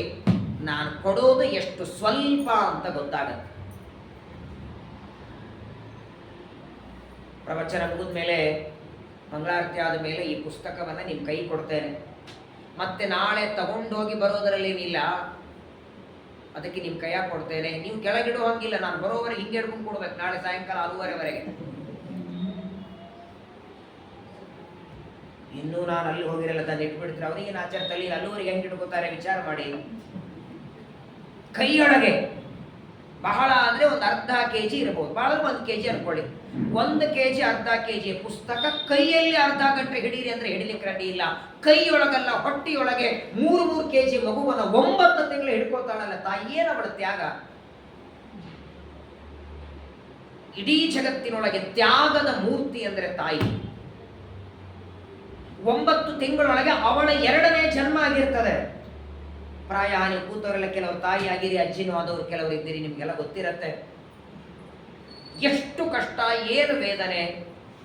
1 ತಿಂಗಳ ಚಾತುರ್ಮಾಸ್ಯ ಊಟ ಮಾಡ್ಲಿಕ್ಕಾಗಲ್ಲ, 9 ತಿಂಗಳ ಚಾತುರ್ಮಾಸ್ಯ ಮಾಡಬೇಕು. ಎಲ್ಲಿ ಕಾಲು ಹೆಚ್ಚು ತಿಂದ್ರೆ ಒಳಗಿದ್ದ ಮಗುವಿಗೆ ತೊಂದರೆ ಆಗತ್ತೆ, ಎಲ್ಲ ಕಟ್ ಮಾಡ್ತಾರೆ. ಬೇಕಾದಷ್ಟು ಪಕ್ಕದಲ್ಲಿ ಕೂತ್ಕೊಂಡು ಯಾರು ಉಪ್ಪಿನಕಾಯಿ ತಿಂದ್ರೆ ಇವ್ರು ತಿನ್ನೋ ಹಾಗಿಲ್ಲ. 9 ತಿಂಗಳು ಯಾರು ಮದುವೆಗೆ ಎಲ್ಲೋ ಕರೆದ್ರೆ ಹೋಗೋ ಹಾಗಿಲ್ಲ. ಹೊಸ ಸೀರೆ ಉಟ್ಕೊಳ್ಳಿಕ್ ಬರಲ್ಲ, ಹೊಟ್ಟೆ ಭಾರ ಆಗಿರ್ತದೆ, ಪದೇ ಪದೇ ನಿದ್ದೆ ಬರ್ತಿರ್ತದೆ, 1-2 ವೇದನೆ, ಮುಖದ ಮೇಲೆಲ್ಲ ಗುಳ್ಳೆಗಳಾಗತ್ತೆ, ಏನೇನೋ ಆಗತ್ತೆ. ಗರ್ಭದಲ್ಲಿ ಇರೋವರೆಗೆ ಒಂದು ತರ ತೊಂದರೆ ಕೊಟ್ಟಿರ್ತಾನೆ. ಸರಿ, ಇನ್ನು ಹೊಟ್ಟೆ ಹೊರಗೆ ಬಂದ ಆಗಲಾದ್ರೂ ತಾಯಿ ನಿಶ್ಚಿತವಾಗಿರೋ, ಆಗ ಇನ್ನು ಡಬಲ್ ಶುರುವಾಯಿತು. ಇನ್ನು ಗರ್ಭದಲ್ಲಿರುವಾಗ ಬೈ 1 get 1 ಇವಳು ತಿಂದ್ರೆ ಅವನು ಹೊಟ್ಟೆ ತುಂಬಿತ್ತು. ಹೊರಗೆ ಬಂದ ಮೇಲೆ ಆ ವಿಚಿತ್ರ ಅಂದ್ರೆ, ಆಯ್ತು ಇನ್ನೇನು ಮಗು ಮಲಗಿದೆ, ಊಟ ಕೂಡೋಣ ಅಂತ ಇವಳು ತುತ್ತು ತಗೋಬೇಕು, ಮೈ ಅಂತ ಶುರು ಮಾಡಿ ಯಾವ ತಾಯಿ ಸಿಟ್ಟಿಗೆ ಬಂದಿದ್ದಾಳೆ ಹೇಳಿ? ಮೈ ಮೇಲೆ ಮಲಮೂತ್ರ ಹಾಕಿದ್ರು ಹೇಸಿಗೆ ಅನ್ಕೊಳ್ಳಲ್ಲ. ಹಗಲು ರಾತ್ರಿ ಎತ್ತಿ ಬಡಿಸಿ 20-30 ವರ್ಷ ಅನ್ನ ಬಟ್ಟೆ ಎಲ್ಲ ಕೊಟ್ಟ ತಂದೆ ತಾಯಿಗಳಿಗೆ ಶ್ರಾದ್ದಕ್ಕೆ ಇವತ್ತು ಮಕ್ಕಳಿಲ್ಲ ಅಂದ್ರೆ ಏನ್ರಿ ಇದು? ಕಣ್ಣೊಳಗೆ ನೀರೆಲ್ಲ ರಕ್ತ ಬರ್ತದೆ. ಮಹಾಭಾರತದಲ್ಲಿ ರುದ್ರದೇವರು ಹೇಳ್ತಾರೆ, 1 ವರ್ಷ ನೀವು ಚತುರ್ಥಿ ಗಣಪತಿ ಕೂಡಿಸ್ಲಿಲ್ಲ ಅಂದ್ರೆ ಗಣಪತಿ ಸಿಟ್ಟಿಗೆ ಬರಲ್ಲ. 1 ವರ್ಷ ಶ್ರಾವಣ ಮಾಸ ಲಕ್ಷ್ಮೀ ಪೂಜೆ ಮಾಡಲಿಲ್ಲ ಅಂದ್ರೂ ಲಕ್ಷ್ಮೀದೇವಿ ಕೋಪ ಮಾಡ್ಕೊಳ್ಳಲ್ಲ. ಆದರೆ ಪ್ರತಿ ವರ್ಷ ಮಾಡಬೇಕಾದ ತಂದೆ ತಾಯಿಗಳ ಶ್ರಾದ್ದ ಮಾಡದಿದ್ರೆ ಮಾತ್ರ ಸ್ವತಃ ದೇವರು ಹೇಳ್ತಾನೆ, ಅವನ ವಂಶ ನಿರ್ವಂಶ ನಾನು ಮಾಡ್ತೇನೆ ಅಂತ. ನನ್ನ ಪೂಜೆಗಿಂತ ಪಿತೃಪೂಜೆ ಬಹಳ ಮಹತ್ವದ್ದು ಅಂತಾನೆ ದೇವರು. ಇಲ್ಲೇನಿದೆ ನೋಡಿ, ಮಾಧವ ಬ್ರಾಹ್ಮಣ ಏನು ಸುವರ್ಣ ದಾನ ಮಾಡಿದ, ಬಳ್ಳಿ ಭಾಗ ಏನಂದ್ರೆ ಏನೂ ಇಲ್ಲ. ಕುಂತಲೆಯ ಸಂಘದಿಂದ ಮಾಡಿದ ಪಾಪಗಳೆಲ್ಲ ಆ ಕಪಿಲ ತೀರ್ಥದಲ್ಲಿ ಸ್ನಾನ ಮಾಡಿ ಮಣ್ಣಿನಿಂದ, ಅದು ಪಿಂಡ ಅನ್ನದ್ದು ಅಲ್ಲ, ಮೃತ್ಪಿಂಡ ದಾನೇನ ಪಿತಾಮಹದ್ಯಾಹ, ಆ ಮಣ್ಣಿನ ಪಿಂಡವನ್ನು ಇಟ್ಟು ಶ್ರಾದ್ದ ಮಾಡ್ತಾನೆ. ಅವರೆಲ್ಲರೂ ಹೊರಟಿದ್ದಾರೆ, ಅವರ ಬೆನ್ನು ಹತ್ತಿದ. ಸಾಮಾನ್ಯವಾಗಿ ತಿರುಪತಿ ಯಾತ್ರೆ ಮಾಡಬೇಕಾದರೆ 99% ಹತ್ಕೊಂಡೇ ಹೋಗಬೇಕು. ಹತ್ಕೊಂಡು ಹೋಗದೇ ಇದ್ದಾಗೂ ದೇವರೇ ಮಾಡಿಟ್ಟಿದ್ದಾನೆ ಕಾಲು ನೋವು ಕೊಟ್ಟು. ಅದು ಜನ್ಮಾಂತರ ನಮ್ಮ ಕರ್ಮ ಇರ್ತದೆ. ವಿಶೇಷವಾಗಿ ಪರ್ವತ ಆರೋಹಣ ಮಾಡಿ ಹೋಗಬೇಕು. ಆ ಮೊದಲನೇ ಮೆಟ್ಟಲವನ್ನ ಚೆನ್ನಾಗಿ ತೊಳೆದು ಅಲಂಕಾರ ಮಾಡಿ ಪೂಜೆ ಮಾಡಿ ಎಲ್ಲ ಯಾತ್ರಿಕರು ಹೊರಟಿದ್ದಾರೆ. ಇವನು ಹತ್ರ ಬಂದ, ಪರ್ವತದ ಸ್ಪರ್ಶ ಆಗಿದೆ. ಮೊದಲನೇ ಮೆಟ್ಟಲು ಪರ್ವತವನ್ನ ಏರಬೇಕು ಅಂತ ಹತ್ರ ಬರ್ತಾನೆ. ಆ ಕುಂತಲೆಯ ಸಂಘದಲ್ಲಿ ಮಾಡಿದ ಪಾಪಗಳೆಲ್ಲ ವಾಂತಿಯಾಗಿ ಹೊರಗೆ ಬೀಳುತ್ತಾ ಇದೆ. ಎಷ್ಟು ದುರ್ವಾಸನೆ ಇತ್ತು ಅಂದ್ರೆ ಆ ಮಾಧವ ಮಾಡಿದ ವಾಂತೆಯಿಂದ 100 ಮೈಲ್ವರೆಗೆ ವಾಸನೆ ಬರ್ತಿತ್ತ. ಎಲ್ಲ ಪಾಪಗಳನ್ನ ವಾಂತಿ ಮಾಡಿಕೊಂಡು ಪರ್ವತವನ್ನ ಏರ್ತಾನೆ. ಇನ್ನು ಮೇಲೆ ಬರ್ತಿದ್ದಾನೆ. ಬ್ರಹ್ಮದೇವರು ಬಂದರಂತೆ ಭೂಮಿಗೆ. 4 ಮುಖದ ಬ್ರಹ್ಮದೇವರು, ಸಾಕ್ಷಾತ್ ಪರಮಾತ್ಮನ ಮಕ್ಕಳು ಬ್ರಹ್ಮದೇವರು ಬಂದು ಮಾಧವನಿಗೆ ಹೇಳ್ತಾರೆ, ಇವತ್ತಿಗೆ ನೀನು ಮಾಡಿದ ಕರ್ಮ ಸವಿತು, ಮುಗಿದೋಯಿತು, ಪಾಪಗಳೆಲ್ಲ ವಾಂತಿ ಮಾಡಿ ಆಗಿದೆ, ಶುದ್ಧನಾಗಿದ್ದಿ. ಇನ್ನ ಪರ್ವತವನ್ನ ಏರಿ ಸ್ವಾಮಿ ಪುಷ್ಕರಣಿಯಲ್ಲಿ ಸ್ನಾನವನ್ನ ಮಾಡು, ಈ ದೇಹವನ್ನ ಬಿಡು. ಮುಂದಿನ ಜನ್ಮದಲ್ಲಿ ಚಂದ್ರವಂಶದಲ್ಲಿ ಸುವೀರ ರಾಜನಿಗೆ 2 ಮಕ್ಕಳಾಗ್ತಾರೆ. ಅದರಲ್ಲಿ ಹಿರಿಯ ಮಗನಾಗಿ ನೀನು ಹುಟ್ಟಬೇಕು. ನಿನಗೆ ಆಕಾಶ ರಾಜ ಅಂತ ಹೆಸರು. ನಿನ್ನ ಹೆಂಡತಿ ಧರಣಿ ದೇವಿ ಸಾಕ್ಷಾತ್ ಪದ್ಮಾವತಿ ಮಗಳಾಗ್ತಾಳೆ. ಅನಂತ ಕೋಟಿ ಬ್ರಹ್ಮಾಂಡ ನಾಯಕ ನಾರಾಯಣ ನಿನಗೆ ಹಳೆಯನಾಗಿ ಬರ್ತಾನೆ ಅಂತಾರೆ ಬ್ರಹ್ಮದೇವರು. ಕೆಲಸ ಮಾಡೋರಿಗೆ ಪ್ರಮೋಷನ್ ಆಗತ್ತಲ್ಲ, 10,000 ಇದ್ದವರಿಗೆ 15,000 ಆಗ್ಬಹುದು. ಆದರೆ ಎಲ್ಲಿ ಮಾಧವ, ಎಲ್ಲಿ ಆಕಾಶ ರಾಜ, ಏನ್ ಪ್ರಮೋಷನ್ ಇದು? ಅವತ್ತಿನಿಂದ ಈ ಪರ್ವತಕ್ಕೆ ವೆಂಕಟಾಚಲ. ನೋಡಿ, ಸಂಸ್ಕೃತದಲ್ಲಿ ವೇ ಅಂದ್ರೆ ಪಾಪಗಳು. ಮಾಧವ ಮಾಡಿದಂತಹ 100 ಪಾಪಗಳು, ಅದನ್ನ ವೇಮ್ ಅಂತ ಕರೆಯೋದು. ಯಾಕಪ್ಪ ವೇಮ್ ಅಂದ್ರೆ ಪಾಪ? ಇಂಗ್ಲಿಷ್ ಒಳಗೆ ವೇ ಅಂದ್ರೆ ಏನು? ದಾರಿ. ನರಕಕ್ಕೆ ದಾರಿ ಯಾವುದು? ಪಾಪಗಳೇ ತಾನೆ. ಹಾಗಾದ್ರೆ ವೇ ಅಂದ್ರೆ ಪಾಪಗಳು, ಕಟ ಅಂದ್ರೆ ನಾಶ ಆಗೋದು, ಕಟ್ಟಾಗೋದು. ವೇಂ ಪಾಪಗಳು. ಯಾವ ಪರ್ವತದ ಸ್ಪರ್ಶ ಮಾಡುವ ಮಾತ್ರದಿಂದ ಕುಂತಲೆಯ ಸಂಘದಲ್ಲಿ ಮಾಡಿದ ಪಾಪಗಳೆಲ್ಲ ಕಟ್ಟಾಗಿ ನಾಶವಾಗಿ ಪರಿಶುದ್ಧನಾದ ಮಾಧವ, ಅವತ್ತಿನಿಂದ ಈ ಪರ್ವತಕ್ಕೆ ವೆಂಕಟ, ವೆಂಕಟಾಚಲ ಅಂತ ಪರ್ವತದ ಹೆಸರು. ಅಲ್ಲಿ ಕೂತಂತಹ ಪರಮಾತ್ಮನಿಗೆ ವೆಂಕಟೇಶ ಅಂತ ಹೆಸರು ಬಂತು. ಈ ಕಥೆ ನೀವು ಹೋದಾಗ ನೆನಪಾದರೂ ಅಷ್ಟೇ ಸಾಕು. ಯಾಕಂದ್ರೆ ನಾವೆಲ್ಲ ಕಲಿಯುಗದಲ್ಲಿ ಇದ್ದೇವೆ. ಆ ಪರ್ವತವನ್ನ ಏರುವಾಗ ಮಾಧವ ಬ್ರಾಹ್ಮಣ 100,000 ಪಾಪಗಳ ಮಾಡಿದರೂ ಈ ಪರ್ವತದ ಸ್ಪರ್ಶ ಮಾಡುವ ಮಾತ್ರದಿಂದ ಪಾಪ ಕಳ್ಕೊಳ್ತಾನೆ. ಆದ್ದರಿಂದ ವೇಮ್ ಅಂದ್ರೆ ಪಾಪಗಳು, ಅದನ್ನ ನಾಶ ಮಾಡುವಂತಹ ಪರ್ವತ. ಇಂತಹ ಶ್ರೇಷ್ಠವಾದ ಪರ್ವತದಲ್ಲಿ ಪರಮಾತ್ಮ ಬಂದ. ನೋಡಿ, ಪ್ರಾತಃ ಕಾಲದಲ್ಲಿ ಎದ್ದಾಕ್ಷಣ ವೆಂಕಟಾಚಲ ಅಂತ ಹೆಸರು ಹೇಳಿದ್ರು ಸಾಕ. ಪ್ರಭಾತ ಕಾಲೇ ರಾಜೇಂದ್ರ ಯಹ ಕೀರ್ತಯತಿ ಭೂಧರಂ. ಎದ್ದಾಕ್ಷಣ ಬರೀ ವೆಂಕಟಾಚಲ ಅಂತ ಸ್ಮರಣೆ ಮಾಡಿದರು ಅನಂತ ಜನ್ಮಗಳ ಪಾಪವನ್ನು ಪರಮಾತ್ಮ ಪರಿಹಾರ ಮಾಡ್ತಾನೆ. ಇಂತಹ ಪರಮ ದಿವ್ಯವಾದ 4 ಯುಗಗಳ ಇತಿಹಾಸವನ್ನ ಪಡೆದಂಥದ್ದು ಈ ಪರ್ವತ. ಈ ಪರ್ವತದಲ್ಲಿ ಶ್ರೀನಿವಾಸ ವೈಕುಂಠವನ್ನ ಬಿಟ್ಟು ಬಂದ. ಮತ್ತೆ ಜನಕರಾಜ ಕೇಳ್ತಾನೆ, ಸ್ವಾಮಿ 4 ಯುಗಗಳಲ್ಲಿ ಬೇರೆ ಬೇರೆ ಹೆಸರು ಬರೋದಕ್ಕೆ ಕಾರಣ ಹೇಳಿದರೆ ಪರ್ವತ 4 ಯುಗದ್ದು ಸರಿ, ಆದ್ರೆ ದೇವರು ಯಾಕೆ ಬಂದ? ಪರ್ವತ 4 ಯುಗದ್ದು ಅಂತ ಬರೋದಾ? ಈಗ ಕಮ್ಯುನಿಟಿ ಹಾಲ್ ಯಾವಾಗಲೂ ಇದೆ, ನೀವು ಬರೋದು ಯಾವಾಗಿಲ್ಲಿ? ಪ್ರವಚನ ಇದ್ದಾಗ, ಅದು 5-6 ದಿವಸ ಕಾರ್ಯಕ್ರಮ ಇದ್ದಾಗ ಅಷ್ಟೇ ಅಲ್ವಾ? ಹಾಲ್ ನಮ್ದೇ ಇದೆ ಅಂದ್ರೆ ಡೈಲಿ ಬರ್ತೀರಾ? ಹಂಗಿಲ್ಲ, ಬರೋದಕ್ಕೊಂದು ಕಾರಣ ಬೇಕಲ್ಲ. ಪರ್ವತ ಏನೋ 4 ಯುಗಗಳಿಂದ ಬಂದದ್ದು, 4 ಯುಗಗಳಲ್ಲಿ ಬೇರೆ ಬೇರೆ ಹೆಸರಿದೆ, ಆದರೆ ವೈಕುಂಠ ಬಿಟ್ಟು ಯಾಕೆ ಬರಬೇಕಾಯಿತು ದೇವರು ಅಂದಾಗ ಶುಕಾಚಾರ್ಯ ಶತಾನಂದರು ಒಂದು ಕತೆ ಹೇಳ್ತಾರೆ. ಈ ಕತೆ ಭಾಗವತದಲ್ಲೂ ಬರ್ತದೆ, ಭಾಗವತ ದಶಮ ಸ್ಕಂದದಲ್ಲೂ ಈ ಕಥೆ ಬರ್ತದೆ. ಅದನ್ನು ಇಲ್ಲಿಯೂ ಆ ಕಥೆಯನ್ನು ಹೇಳ್ತಾರೆ. ಒಂದ್ಸಲ ಏನಾಯಿತು, ಕಶ್ಯಪ, ಅತ್ರಿ, ಭರದ್ವಾಜ, ವಿಶ್ವಾಮಿತ್ರ, ಗೌತಮ ಎಲ್ಲ ಋಷಿಗಳು ಗಂಗಾ ನದಿಯ ದಂಡೆಯಲ್ಲಿ ಒಂದು ಯಜ್ಞ ಕುಂಡವನ್ನು ಹಾಕಿ ಹೋಮ ಮಾಡುತ್ತಿದ್ದಾರೆ. ಒಳ್ಳೆ ಮಂತ್ರಗಳನ್ನು ಹೇಳ್ತಾ ಯಜ್ಞ ಮಾಡ್ತಾರೆ. ಆ ಯಜ್ಞವನ್ನ ಅಧ್ವರ್ಯುವಗಳಾಗಿ ಸಾಕ್ಷಾತ್ ಭೃಗು ಋಷಿಗಳು ಕೂತಿದ್ದಾರೆ.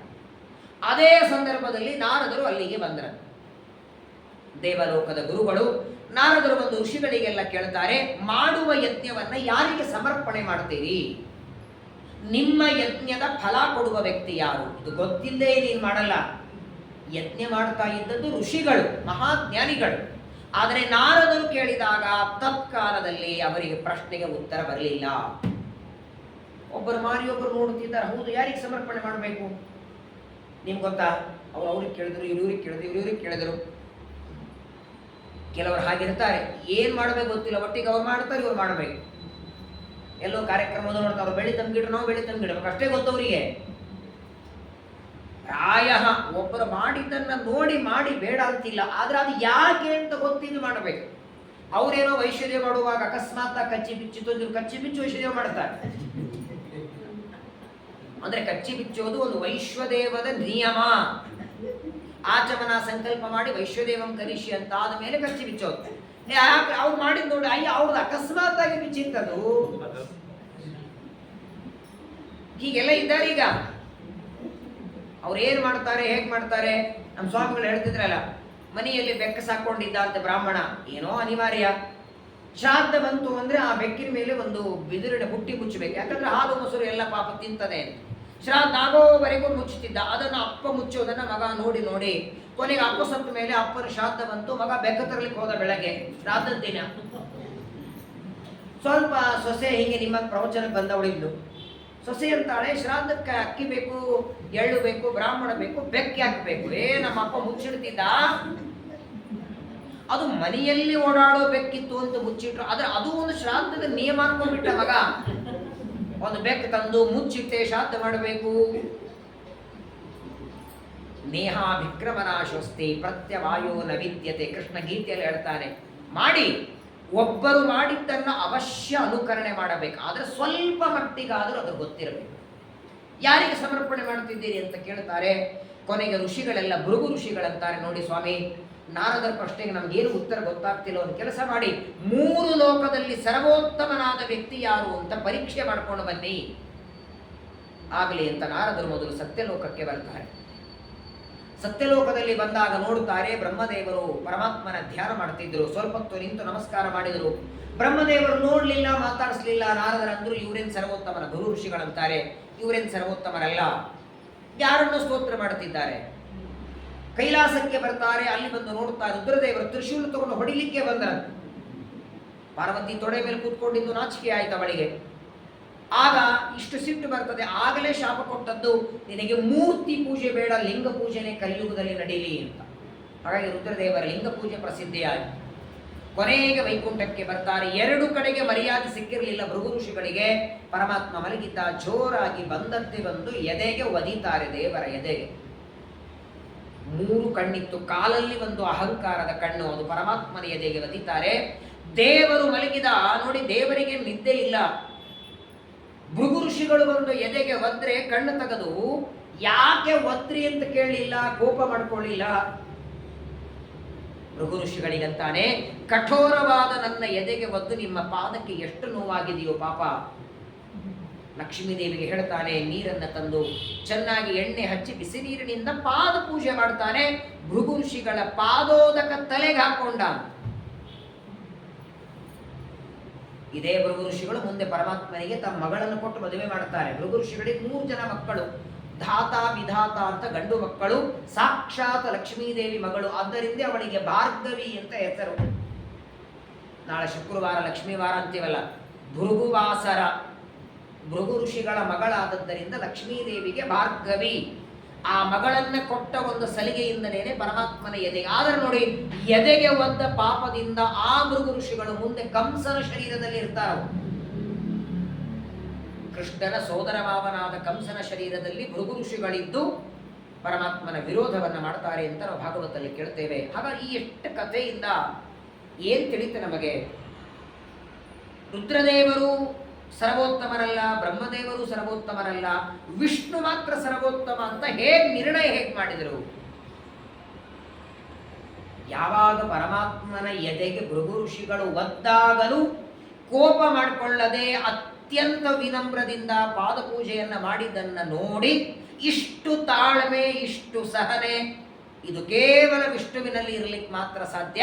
ಹಾಗಾದರೆ ಇವನೇ ಸರ್ವೋತ್ತಮ ಅಂತ ಭೃಗು ಋಷಿಗಳು ನಿಶ್ಚಯ ಮಾಡಿಕೊಳ್ತಾರೆ.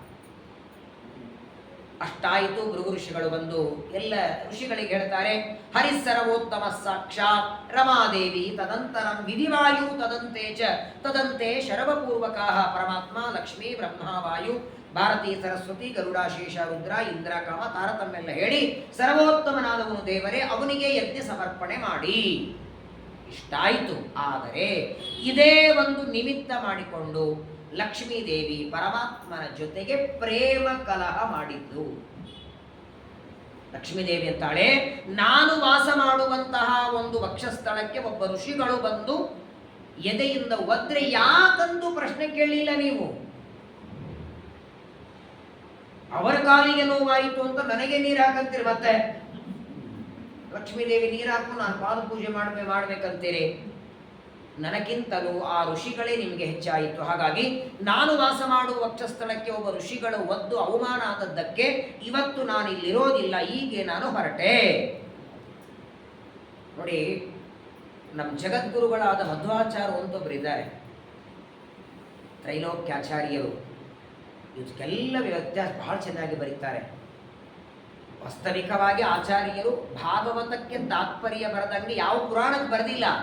ಆದರೆ ಮಹಾಭಾರತ ಆತ್ಮನಿರ್ಣಯದಲ್ಲಿ ಇದಕ್ಕೆಲ್ಲ ಉತ್ತರ ಕೊಟ್ಟಿದ್ದಾರೆ. ಏನಿದೆ ಜಗಳ ಅಂದ್ರೆ, ಪರಮಾತ್ಮನ ಎದೆಗೆ ಭೃಗು ಋಷಿಗಳು ಒದ್ದದ್ದಕ್ಕೆ ಲಕ್ಷ್ಮೀದೇವಿ ಜಗಳ ಮಾಡಿ ಹೋದ್ಲು ಅಂತ ಭವಿಷ್ಯೋತ್ತರ ಪುರಾಣ ಹೇಳುತ್ತೆ. ಲಕ್ಷ್ಮೀನಾರಾಯಣರು ನಮ್ಮಂತೆ ಜಗಳಾಡುವ ಗಂಡ ಹೆಂಡತಿ ನಾವು. ಮತ್ತು ಅವರಲ್ಲೇ ಜಗಳ ಇದ್ರೆ ಮತ್ತೆ ನಮ್ಮ ಸಮಸ್ಯೆ ಯಾರು ಬಗೆಹರಿಸೋರಿ? ಯಾರು ಯಾವಾಗಲೂ ಜಗಳಾಡ್ತಿರ್ತಾರೆ, ಅವ್ರ ಮನೆ ನೀವು ಹೋಗ್ತೀರಾ, ನಿಮ್ ಜಗಳ ಬಿಡಿಸ್ಲಿ, ಅವ್ರು ಯಾವಾಗಲೂ ಅದರಾಗೆ ಇರ್ತಾರೆ ಅಂತ ಆಚಾರ್ಯರಂತಾರೆ. ಯಾಂ ಯಾಂ ಕರೋತಿ ಊರ್ಧೈವ ಕರೋತಿ ಲೀಲಾಂ ತಾಂ ತಾಂ ಕರೋತ್ಯನುಪತೇಪಿ ರಮಾಪಿ ದೇವಿ.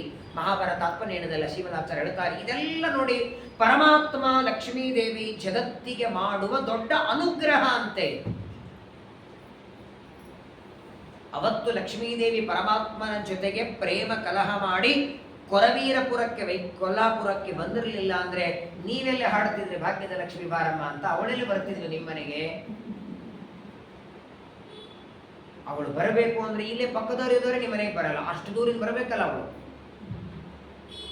ತನ್ನ ಪೂಜೆ ಮಾಡಿದ ಭಕ್ತರಿಗೆ ಅನುಗ್ರಹ ಮಾಡಬೇಕು ಅಂತ ಬಂದದ್ದೇ ಹೊರತು ವಾಸ್ತವಿಕವಾಗಿ ಇವತ್ತೇನು ಕೊಲ್ಹಾಪುರ ಇದೆ ನೋಡಿ, ಇದು ದ್ವಾಪರ ಯುಗದಿಂದ ಇರುವ ಕ್ಷೇತ್ರ. ಅದು ದ್ವಾಪರ ಯುಗದಲ್ಲಿ ಕೃಷ್ಣ ಬಲರಾಮರು ಈ ಕ್ಷೇತ್ರಕ್ಕೆ ಬಂದಿದ್ದರಂತೆ. ಇನ್ನು ಲಕ್ಷ್ಮೀದೇವಿ ಬಂದಿರಲಿಲ್ಲ. ಲಕ್ಷ್ಮೀದೇವಿ ಕೊಲ್ಲಾಪುರ ಬಂದದ್ದು ಯಾವಾಗ? ಕಲಿಯುಗ ಪ್ರಾರಂಭವಾಗುವುದಕ್ಕೆ 10,000 ವರ್ಷ ಮೊದಲಷ್ಟೇ. ಅಲ್ಲಿವರೆಗೆ ಆ ಊರಿಗೆ ಹೆಸರೇನಿತ್ತು? ಕರವೀರಪುರ, ಶ್ರೀಗಾಲಪುರ. ಭಾಗವತ ನೀವು ಕೇಳಿದ್ದೀರಿ. ವಸುದೇವನಿಗೆ 13 ಜನ ಮಡದಿಯರಿದ್ದರು.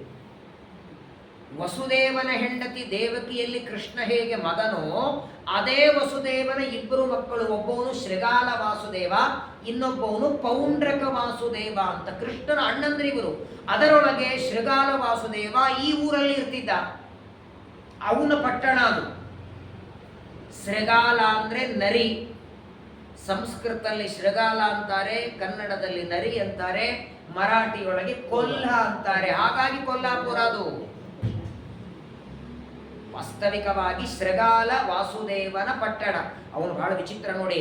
ಈ ಹೆಂಗೆ ರಾಜಕುಮಾರನ 3 ಜನ ಮಕ್ಕಳಿಗೂ ರಾಜಕುಮಾರ ಅಂತ ಹೆಸರಿದೆಯಲ್ಲ, ಶಿವರಾಜಕುಮಾರ ಏನೋ ಇದೆಯಲ್ಲ, ಹಂಗೆ ವಸುದೇವನ ಮಗನಾದದ್ದರಿಂದ ನಾನೇ ವಾಸುದೇವ ಅಂತ ಹೇಳ್ಕೊತಿದ್ದೀನ. ಪೌಂಡ್ರಕ ಮತ್ತು ಶೃಗಾಲ, ಈ ಶೃಗಾಲ ವಾಸುದೇವನನ್ನ ಅರ್ಥಾತ್ ತಮ್ಮ ಅಣ್ಣನನ್ನೇ ಸಂಹಾರ ಮಾಡಿ ಆ ಕ್ಷೇತ್ರವನ್ನು ಪವಿತ್ರ ಮಾಡ್ತಾನೆ ದೇವರು. ಆನಂತರ ಲಕ್ಷ್ಮೀ ಬಂದದ್ದಲ್ಲಿ, ಲಕ್ಷ್ಮೀದೇವಿ ಬರೋದಕ್ಕೆ ಮೊದಲು ಕೃಷ್ಣ ಬಲರಾಮರು ತೀರ್ಥಯಾತ್ರೆಗೆ ಬಂದಿದ್ರು ಅಂತ ಭಾಗವತ ಹೇಳ್ತದೆ. ಅಂತಹ ರಮ್ಯವಾದ ಪರಮ ಮಂಗಲವಾದಂತಹ ಕ್ಷೇತ್ರಕ್ಕೆ ಲಕ್ಷ್ಮೀದೇವಿ ಅಲ್ಲಿಂದ ಹೊರಡ್ತಾಳೆ. ಯಾವಾಗ ವೈಕುಂಠ ಲೋಕ ಬಿಟ್ಟು ಲಕ್ಷ್ಮೀದೇವಿ ಕೊಲ್ಲಾಪುರಕ್ಕೆ ಹೊರಟಲೋ ದೇವರು ವಿಚಾರ ಮಾಡದ, ಹೆಂಡತಿ ಇಲ್ಲದೆ ಮನೆಯಾಗ ಕೈ ಕಳೆಯೋದು ಬಹಳ ಕಷ್ಟ ಅಲ್ಲೇನ್ರಿ. 1 ದಿನ 2 ದಿನ ಏನೋ ಸರ್ವೆ ಮಾಡಬಹುದು. ಯಾವಾಗ ಲಕ್ಷ್ಮೀದೇವಿ ಹೊರಟಲು ದೇವರಂದ, ಸ್ವಲ್ಪ ದಿನ ನಾನು ಇಲ್ಲಿಂದ ಹೊರಡೋಣ. ಮಾಯಾವಿ ಪರಮಾನಂದಂ ತ್ಯಕ್ತ್ವಾ ವೈಕುಂಠಮುತ್ತಮಂ ಸ್ವಾಮಿ ಪುಷ್ಕರಣೀ ತೀರೆ ರಮಯಾ ಸಹ ಮೋದತೆ. ಲಕ್ಷ್ಮೀದೇವಿ ಕೊಲ್ಲಾಪುರಕ್ಕೆ ಹೋದ ಮೇಲೆ ಕೆಲವು ದಿನಗಳವರೆಗೆ ತಾನು ವೈಕುಂಠ ಬಿಟ್ಟು ಭೂಮಿಗೆ ಬರಬೇಕು ಅಂತ ಅಪೇಕ್ಷವಾಗಿ ಪರಮಾತ್ಮ ವೈಕುಂಠ ಲೋಕವನ್ನು ಬಿಟ್ಟು ಹೊರಟ. ಯಾವಾಗ 10,000 ವರ್ಷ ಇನ್ನೂ ದ್ವಾಪರ ಯುಗ ಇರುವಾಗ ಆಗಲೇ ವೈಕುಂಠ ಬಿಟ್ಟ. ಆದರೆ ನೋಡಿ, ವೈಕುಂಠವನ್ನ ಬಿಟ್ಟು ನೇರವಾಗಿ ಇವತ್ತೇನು ನೀವು ತಿರುಪತಿಗೆ ಹೋದಾಗ ನೋಡ್ತೀರಲ್ಲ, ಡೈರೆಕ್ಟ್ ಆಗಿ ಅಲ್ಲಿ ನಿಂತದ್ದಲ್ಲ. ಇವಾಗಿನ ತಿರುಪತಿಯಲ್ಲಿ ದೇವಸ್ಥಾನ ಇದೆಯಲ್ಲ, ಅಲ್ಲಿ ನಿಂತದ್ದಲ್ಲ. ವಾಸ್ತವಿಕವಾಗಿ ದೇವರು ಬಂದು ನಿಂತದ್ದು ಅದು ನಾರಾಯಣಗಿರಿ ಅಂತಿದೆ. ಒಟ್ಟಾಳೆ 7 ಪರ್ವತ, 7 ಕುಂಡಲವಾಡ ಅವನು, 7 ಪರ್ವತ ಒಡೆಯ. ಆ 7 ಪರ್ವತದಲ್ಲಿ ಒಂದು ನಾರಾಯಣ ಪರ್ವತ, ಅಲ್ಲಿ ಬಂದು ನಿಂತ. ಹಾಗಾಗಿ ಅಲ್ಲಿ ಹೆಜ್ಜೆಗಳು ಈಗಲೂ ಇದೆ.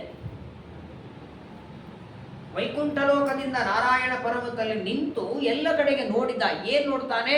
ತಾನು ವಾಸ ಮಾಡುವುದಕ್ಕೆ ಯೋಗ್ಯವಾದ ಸ್ಥಳ ಎಲ್ಲಿದೆ. ಯಾಕಂದ್ರೆ 1 ಅಲ್ಲ 2 ಅಲ್ಲ 10,000 ವರ್ಷ ಇರಬೇಕು. ಕಲಿಯುಗ ಪ್ರಾರಂಭ ಆಗುವವರೆಗೆ ಇರಬೇಕಲ್ಲ. ಆಕಾಶರಾಜ ಪದ್ಮಾವತಿಯನ್ನ ಕನ್ಯಾದಾನ ಮಾಡಿ ಕೊಡೋದು ಯಾವಾಗ? ಕಲಿಯುಗದಲ್ಲಿ. ಅಲ್ಲಿವರೆಗೆ ಏನ್ ಮಾಡೋದು? ಹಾಲು ಕುಡಿತಾ ಇರೋದಷ್ಟೇ. ಏಕಾಂತದಲ್ಲಿ ವಾಸ ಮಾಡಬೇಕು ಅಂತ ಆ ನಾರಾಯಣಗಿರಿಯಲ್ಲಿ ಬಂದು ನಿಂತು ಸುತ್ತಲೂ ನೋಡ್ತಾರೆ. ಆಗ ದೇವರ ಕಣ್ಣಿಗೆ ಒಂದು ಹುಣಸೆ ಮರ ಕಾಣಿಸ್. ಹುಣಸೆ ಮರದ ಕೆಳಗೆ ಒಂದು ಹುತ್ತನ್ನ ನೋಡ್ತಾನೆ. ಓ, ಈ ಹುತ್ತು ನಾನು ವಾಸ ಮಾಡುವುದಕ್ಕೆ ಯೋಗ್ಯ ಇದೆ. ಅಲ್ಲಿ ಬಂದು ಪರಮಾತ್ಮ ಸನ್ನಿಹಿತನಾದ. ವಾಸ್ತವಿಕವಾಗಿ ಇವತ್ತು ನೀವು ತಿರುಪತಿಗೆ ಹೋದಾಗ ನೋಡ್ತೀರಿ, ಮೊದಲೇ ಬೆಳ್ಳಿ ಬಾಗಲ ಹೋಗೋದಕ್ಕಿಂತ ಮುಂಚೆ ಪ್ರತಿನಿತ್ಯದಲ್ಲಿ ಅಲ್ಲಿ ಬಲಿ ಕೊಡ್ತಾರೆ. ಅನ್ನದಿಂದ ಪ್ರತಿನಿತ್ಯದಲ್ಲಿ ಬಲಿಯನ್ನು ಕೊಡ್ತಾರೆ. ಪರಮಾತ್ಮ ಆ ಹುಣಸೆ ಮರದ ಹುತ್ತನ್ನ ನೋಡಿ ಅದನ್ನೇ ತನ್ನ ವೈಕುಂಠ ಲೋಕ ಅಂತ ಚಿಂತನೆ ಮಾಡಿದ. ಇದೇ ತಂದೆ ಇದೇ ತಾಯಿ ಅಂತ ಬಂದು ವಾಸ ಮಾಡುತ್ತಾನೆ. ಇಲ್ಲಿ ಸ್ವಲ್ಪ ವ್ಯತ್ಯಾಸ ಇದೆ. ಭವಿಷ್ಯೋತ್ತರ ಪುರಾಣದಲ್ಲಿ ಬರುವ ಕಥೆ ಬೇರೆ. ಬ್ರಹ್ಮಾಂಡ ಪುರಾಣದಲ್ಲಿ ಏನ್ ಕಥೆ ಬರುತ್ತಂದ್ರೆ, ಪರಮಾತ್ಮ ವೈಕುಂಠ ಲೋಕದಿಂದ ಬಂದ ಮೇಲೆ ಅವನು ಈ ಹುತ್ತುಗಿತ್ತು ನೋಡಲಿಲ್ಲ. ವಾಸ ಮಾಡುವುದಕ್ಕೆ ಪರ್ವತದ ಒಂದು ಗುಹೆಯನ್ನ ನೋಡಿದ. ಆ ಗುಹೆಯಲ್ಲಿ ವಾಸ ಮಾಡುತ್ತಾರೆ. ಇಲ್ಲೇನು ಬರ್ತದೆ ಕಥೆ? ಪ್ರತಿ ವರ್ಷ ಕೇಳ್ತೇವೆ. ಪರಮಾತ್ಮ ಆ ಹುತ್ತಿನಲ್ಲಿ ವಾಸ ಮಾಡುವಾಗ ಬ್ರಹ್ಮದೇವರು ಆಕಳಾಗಿ ಬಂದು ಹಾಲು ಸುಡ್ತಿದ್ರು ಅಂತ. ಬ್ರಹ್ಮದೇವರ ಆಕಳಾಗಿ ಬಂದು ಹಾಲು ಸುರಿಸಬೇಕು. ಇದು ಭವಿಷ್ಯೋತ್ತರ ಪುರಾಣ. ಬ್ರಹ್ಮಾಂಡ ಪುರಾಣ ಏನ್ ಹೇಳುತ್ತೆ, ಯಾವ ಆ ಪರ್ವತ ಗುಹೆಯಲ್ಲಿದ್ದ, ಪರ್ವತ ಮೇಲೆ ಎಲ್ಲರೂ ಓಡಾಡ್ತಿದ್ರು, ಕೆಳಗಡೆ ಇವನು ಕೂತಿದ್ದ. ಯಾರಾದರೂ ತಮ್ಮ ಕೊಡದಲ್ಲಿ ಹಾಲು ತಗೊಂಡು ಹೋದರೆ ಎಲ್ಲಿ ಶ್ರೀನಿವಾಸ ಕೂತಿದ್ದಾನೆ ಅಲ್ಲಿ ಯಾರಾದರೂ ಬಂದಾಕ್ಷಣ ಮಡಿಕೆ ಒಡೆದು ಬಿಡಬೇಕು. ಯಾರು ಒಡೆಯಂಗಿಲ್ಲ. ಇವನು ಕೂತ ಜಾಗದ ಮೇಲೆ ಯಾರಾದರೂ ಹಾಲು ಮೊಸರು ತಗೊಂಡು ಹೋದರೆ ಅಲ್ಲಿ ಆ ಮಡಿಕೆ ಒಡಿಬೇಕು. ಒಡೆದಾಕ್ಷಣ ಕೆಳಗೆ ಬಿಡಬೇಕು. 2 ಕ್ಷಣದೊಳಗೆ ಒಣಗಿ ಬಿಡಬೇಕಂತ. ಎಲ್ಲಿ ಹೋಗುತ್ತೆ ಹಾಲು ಅಂತ ಗೊತ್ತಿರಲಿಲ್ಲ. ಮುಂದೆ ಚೋಳ ಅಂತವ ರಾಜ ಬರ್ತಾನೆ. ಆ ಚೋಳ ರಾಜ ಭೂಮಿಯನ್ನು ಅಗದು ಯಾರಿದ್ದಾರೆ ಹಾಲು ಕುಡಿಯೋರು ನೋಡೋಣ ಅಂದಾಕ್ಷಣ ಆಗ ಪರಮಾತ್ಮ ಕಣ್ಣಿಗೆ ಕಂಡ ಅಂತ ಬ್ರಹ್ಮಾಂಡ ಪುರಾಣ. ಕಥೆಗಳಲ್ಲಿ ಸ್ವಲ್ಪ ವ್ಯತ್ಯಾಸ ಆದರೂ ಎರಡೂ ಕಡೆಗೆ ಹಾಲು ಅಂತ ಹೇಳಿ, ಇಲ್ಲಿ ಹಾಲು ಅಲ್ಲಿ ಕಾಫಿ ಹಿಂಗೆ ವ್ಯತ್ಯಾಸ ಮಾಡಿಲ್ಲ. ಎರಡೂ ಕಡೆಗೂ ಹಾಲೆ ಕೊಡೋದದ್ದು. ಅಂತೂ ಮಾಯಾವಿ ಪರಮಾನಂದಂ ಅನಂತ ಗುಣ ಪರಿಪೂರ್ಣ ಪರಮಾತ್ಮ ತನ್ನ ಇಚ್ಛೆಯಿಂದ ನೋಡಿ, ನಾವೆಲ್ಲ ಮನೆ ಬಿಟ್ಟು ಹೋಗೋದಕ್ಕೆ ಮಕ್ಕಳ ಕಾಟ ಇದೆ, ಸೊಸೆಂದ್ರ ಚೆನ್ನಾಗಿ ನೋಡ್ಕೋತಾ ಇಲ್ಲ, ಏನೋ ಮನೆಯೊಳಗೆ ಟೆನ್ಷನ್ನು ಅಂತ ಮನೆ ಬಿಟ್ಟು ಹೋಗ್ತೀವಿ. ಹಾಗೆ ವೈಕುಂಠ ಲೋಕ ಬಿಟ್ಟು ದೇವರು ಬಂದದ್ದಕ್ಕೆ ಯಾರೋ ಅವರನ್ನು ಬೈದದ್ದು ಹೊಗಳಿ ಏನು ಮಾಡಿದ್ದಲ್ಲ, ತನ್ನ ಇಚ್ಛೆ ಇಲ್ಲ. ಅವನಿಗೆ ಅನಾದಿ ಕಾಲದಿಂದಲೂ ಬೈಯೋರಿಲ್ಲ, ಹೇಳೋರಿಲ್ಲ, ತನ್ನ ಇಚ್ಛೆಯಿಂದ ಬಂತಾನೆ. ಆದರೆ ನೋಡಿ, ಯಾವ ಆ ಪರ್ವತದಲ್ಲಿ ಹುತ್ತನ್ನು ನೋಡ್ತಾನೆ, ಅದೇ ಹುತ್ತಿನಲ್ಲಿ ಬಂದು ಯಾಕೆ ವಾಸ ಮಾಡದ ದೇವರು? ಅವನಿಗೆ ಜಾಗ ಬೇಕಿತ್ತಲ್ಲ. ಅಷ್ಟು ದೊಡ್ಡದಾದ ಪರ್ವತದಲ್ಲಿ ಏಕಾಂತದಲ್ಲಿ ಇರೋದಕ್ಕೆ ಬೇರೆ ಸ್ಥಳ ಇರಲಿಲ್ವಾ? ಆ ಹುಣಸೆ ಮರದ ಗಿಡದ ಕೆಳಗೆ ಯಾಕೆ ಬಂದ ಅಂದ್ರೆ, ಅಲ್ಲೇ ಪಕ್ಕದಲ್ಲಿ ಸ್ವಾಮಿ ಪುಷ್ಕರಣಿ. ಪುಷ್ಕರಣಿ ಅಂದ್ರೆ ಯಾರು? ಬೇರೆ ಯಾರಲ್ಲ, ತನ್ನ ಮುದ್ದಿನ ಸೊಸೆ, ಸಾಕ್ಷಾತ್ ಸರಸ್ವತಿ ದೇವಿ. ಸ್ಕಂದ ಪುರಾಣದಲ್ಲಿ ಈ ಕಥೆ ಬರ್ತದೆ. ಒಂದ್ಸಲ ಬ್ರಹ್ಮದೇವರ ಹೆಂಡತಿ ಸರಸ್ವತಿ ತಪಸ್ಸು ಮಾಡ್ತಿದ್ರು. ವಿದ್ಯಾಭಿಮಾನಿ, ಎಲ್ಲ ವೇದ ವಿದ್ಯೆಗಳಿಗೆ ಅಭಿಮಾನಿ. ಎದಕ್ಕೆ ತಪಸ್ಸು ಮಾಡ್ತಿದ್ಲು ಅಂದ್ರೆ, ಅವಳಿಗೇನು ಬೇಕು? ಬ್ರಹ್ಮದೇವರು ಗಂಡಿದ್ದಾರೆ, ದೇವರು ಮಾವ ಇದ್ದಾನೆ, 14 ಲೋಕದ ಒಡೆತನ, ಇನ್ನೇನು ಕಮ್ಮಿ ಇತ್ತು ತಪಸ್ಸು ಮಾಡ್ತಿದ್ಲು ಅಂದ್ರೆ? ಸರಸ್ವತಿ ತಪಸ್ಸು ಮಾಡ್ತಾ ಇರೋದು ನದಿಗಳಲ್ಲಿ ಉತ್ತಮ ನದಿ ತಾನಾಗಬೇಕು ಅಂತ ಅವಳಿಗೆ ಅಪೇಕ್ಷೆ ಇದೆ. ಎಲ್ಲಾ ನದಿಗಳಲ್ಲಿ ದೊಡ್ಡ ನದಿ ಆಗಬೇಕು ಅಂತ ಸರಸ್ವತಿಗೆ ಅಪೇಕ್ಷೆ. ತಪಸ್ಸು ಮಾಡ್ತಿದ್ದಾಳೆ. ಅದೇ ಸಂದರ್ಭದಲ್ಲಿ ಪುಲಸ್ತ್ಯ ಋಷಿಗಳು ಅಲ್ಲಿಗೆ ಬಂದರು. ಎಲ್ಲಿ ಕೂತ್ಕೊಂಡು ಸರಸ್ವತಿ ತಪಸ್ಸು ಮಾಡ್ತಿದ್ದಾಳೆ ಅಲ್ಲಿಗೆ ಪುಲಸ್ತ್ಯರು ಬರ್ತಾರೆ. ಇವ್ರದ್ದೇನು ಅಪೇಕ್ಷೆ ಇತ್ತು? ನಾನು ಬಂದಾಗ ಎದ್ದು ನಿಂತು ನನಗೆ ತಾಯಿ ಸ್ವಾಗತ ಮಾಡ್ತಾಳೆ ಅಂತ ಅಪೇಕ್ಷೆ ಇಟ್ಕೊಂಡಿದ್ರು. ಈ ಋಷಿ ಮುನಿಗಳಿಗೆಲ್ಲ ಹಾಗೇನೆ ಮರ್ಯಾದೆ ಕೊಟ್ಟು ಹೆಂಗಾಗಿರ್ತದಂದ್ರೆ, ಅವ್ರು ಬಂದಾಗ ಯಾರೇ ಇರಲಿ ಅದು ನಿಂದಿರಬೇಕು. ತಾಯಿ ಯಾಕೆ ನಿಂದಿರ್ತಾಳೆ ಹೇಳಿ? ಮಗ ಬಂದಾಗ ತಾಯಿ ಎದ್ದು ನಿಂದಿರಬೇಕಾಗಿಲ್ಲ. ಪುಲಸ್ತ್ಯರು ಬಂದಾಗ ಸರಸ್ವತಿ ಎದ್ದು ನಿಂತು ಸ್ವಾಗತ ಮಾಡಲಿಲ್ಲ. ಅಷ್ಟಕ್ಕೆ ಕೋಪ ಬಂದು ಶಾಪ ಕೊಡ್ತಾರೆ ಸ್ವತಃ ತಾಯಿಗೆ. ಯಾವ ಸಂಕಲ್ಪಕ್ಕಾಗಿ ತಪಸ್ಸು ಮಾಡ್ತಿದ್ದಿ? ಆ ನಿನ್ನ ಇಚ್ಛೆ ಪೂರ್ಣ ಆಗೋದು ಬೇಡ. ಕ್ಷಣ ಮಾತ್ರದಲ್ಲಿ ಸರಸ್ವತಿ ಕಣ್ಣು ತೆಗೆದು ತಾನು ಶಾಪ ಕೊಡ್ತಾಳೆ. ವಿನಾಕಾರಣ ಶಾಪ ಕೊಟ್ಟಿ, ತಾಯಿಯಾದ ನೀನು ಮಗ, ತಾಯಿಯಾದ ನಾನು, ಮಗ ಬಂದ್ರೆ ನೀನು ಬಂದ್ರೆ ನಾನು ಹೇಳಬೇಕು, ನಾನು ಬಂದ್ರೆ ನೀನು ಹೇಳಬೇಕು. ವ್ಯರ್ಥವಾಗಿ ಶಾಪ ಕೊಟ್ಟಿದ್ದಿ. ನಿನ್ನ ವಂಶದಲ್ಲಿ ರಾಕ್ಷಸರು ಹುಟ್ಲಿ, ವಿಷ್ಣು ದ್ವೇಷಿಗಳು ಹುಟ್ಲಿ ಅಂತ ಶಾಪ ಕೊಡ್ತಾಳೆ. ತಿರುಗಿ ಮಗನಿಗೆ ಶಾಪ ಕೊಡ್ತಾಳೆ. ಪರಸ್ಪರ ತಾಯಿ ಮಗ ಶಾಪ ಕೊಡುವಾಗ ವೈಕುಂಠದಿಂದ ದೇವರು ಬಂದ ಅಲ್ಲಿ. ಏನಿದ್ರು ಸೊಸೆ ಮೇಲೆ ಪ್ರೀತಿ ಅಲ್ವಾ ಮಾವನಿಗೆ? ಬ್ರಹ್ಮದೇವರ ಹೆಂಡತಿ ಶ್ರೀನಿ ಪರಮಾತ್ಮನಿಗೆ ನಮಸ್ಕಾರ ಮಾಡಿ ಸರಸ್ವತಿ ಅಂತಾಳೆ, ಮಗನೇ ಶಾಪ ಕೊಟ್ಟಿದ್ದಾನೆ, ಯಾವ ಉದ್ದೇಶಕ್ಕಾಗಿ ತಪಸ್ಸು ಮಾಡುತ್ತಿದ್ದೇನೆ ಆ ನನ್ನ ಇಚ್ಛೆ ಪೂರ್ಣ ಆಗೋದು ಬೇಡ ಅಂತಾರೆ. ಏನ್ ಮಾಡ್ಲಿ ಅಂತ ಸರಸ್ವತಿ ದೇವಿ ಕೇಳಿದಾಗ ಪರಮಾತ್ಮ ಹೇಳ್ತಾನೆ, ನಿನ್ನ ಮಗ ಕೊಟ್ಟ ಶಾಪ ಸ್ವೀಕಾರ ಮಾಡು ಅಂತಾನೆ. ಯಾಕಂದ್ರೆ ನಿನ್ನ ಮಗ ಕೊಟ್ಟ ಶಾಪ ಏನಿದೆ ಅದು ನನಗೂ ಅದೇ ಸಮ್ಮತ ಅಂತಾನೆ ದೇವರು. ನದಿಗಳಲ್ಲಿ ದೊಡ್ಡ ನದಿ ನೀನಾಗೋದು ಬೇಡ ಅಂತ ನಿನ್ನ ಮಗ ಶಾಪ ಕೊಟ್ಟಿದ್ದಾನೆ. ನದಿಗಳಲ್ಲಿ ದೊಡ್ಡ ನದಿ ನೀನಾಗೋದು ಬೇಡ ಅಂತೆ ನನ್ನ ಅಪೇಕ್ಷೆ. ಯಾಕಂದ್ರೆ ಗಂಗಾ ನದಿಗೆ ದೊಡ್ಡ ಸ್ಥಾನ ನಾನೇ ಕೊಟ್ಟಿದ್ದೇನೆ. ವಿಷ್ಣು ಪಾದೋದ್ಭವ ಗಂಗಾ ಸರವಾಧಿಕಾಮತ, ಎಲ್ಲಾ ನದಿಗಳಲ್ಲಿ ಅಗ್ರಸ್ಥಾನವನ್ನ ಗಂಗಾ ನದಿಗೆ ನಾನೇ ಕೊಟ್ಟಿದ್ದೇನೆ. ಈಗ ನದಿಗಳಲ್ಲಿ ನೀನು ಉತ್ತಮಳಾದಿ ಅಂದ್ರೆ ಅವಳಿಗೆ ಕೊಟ್ಟ ಮಾತು ಹೋಗುತ್ತಲ್ಲ. ಮತ್ತು ಸರಸ್ವತಿ ಅಂದು ಒಂದಲ್ಲ ಎರಡಲ್ಲ 100 ವರ್ಷ ಕೂತ್ಕೊಂಡು ತಪಸ್ಸು ಮಾಡಿದ್ದೇನೆ, ಅನ್ನ ನೀರಿಲ್ಲದೆ, ಇದಕ್ಕೇನು ಫಲ ಇಲ್ವಾ? ಯಾರಿಲ್ಲ ಅಂದ್ರು ಫಲ.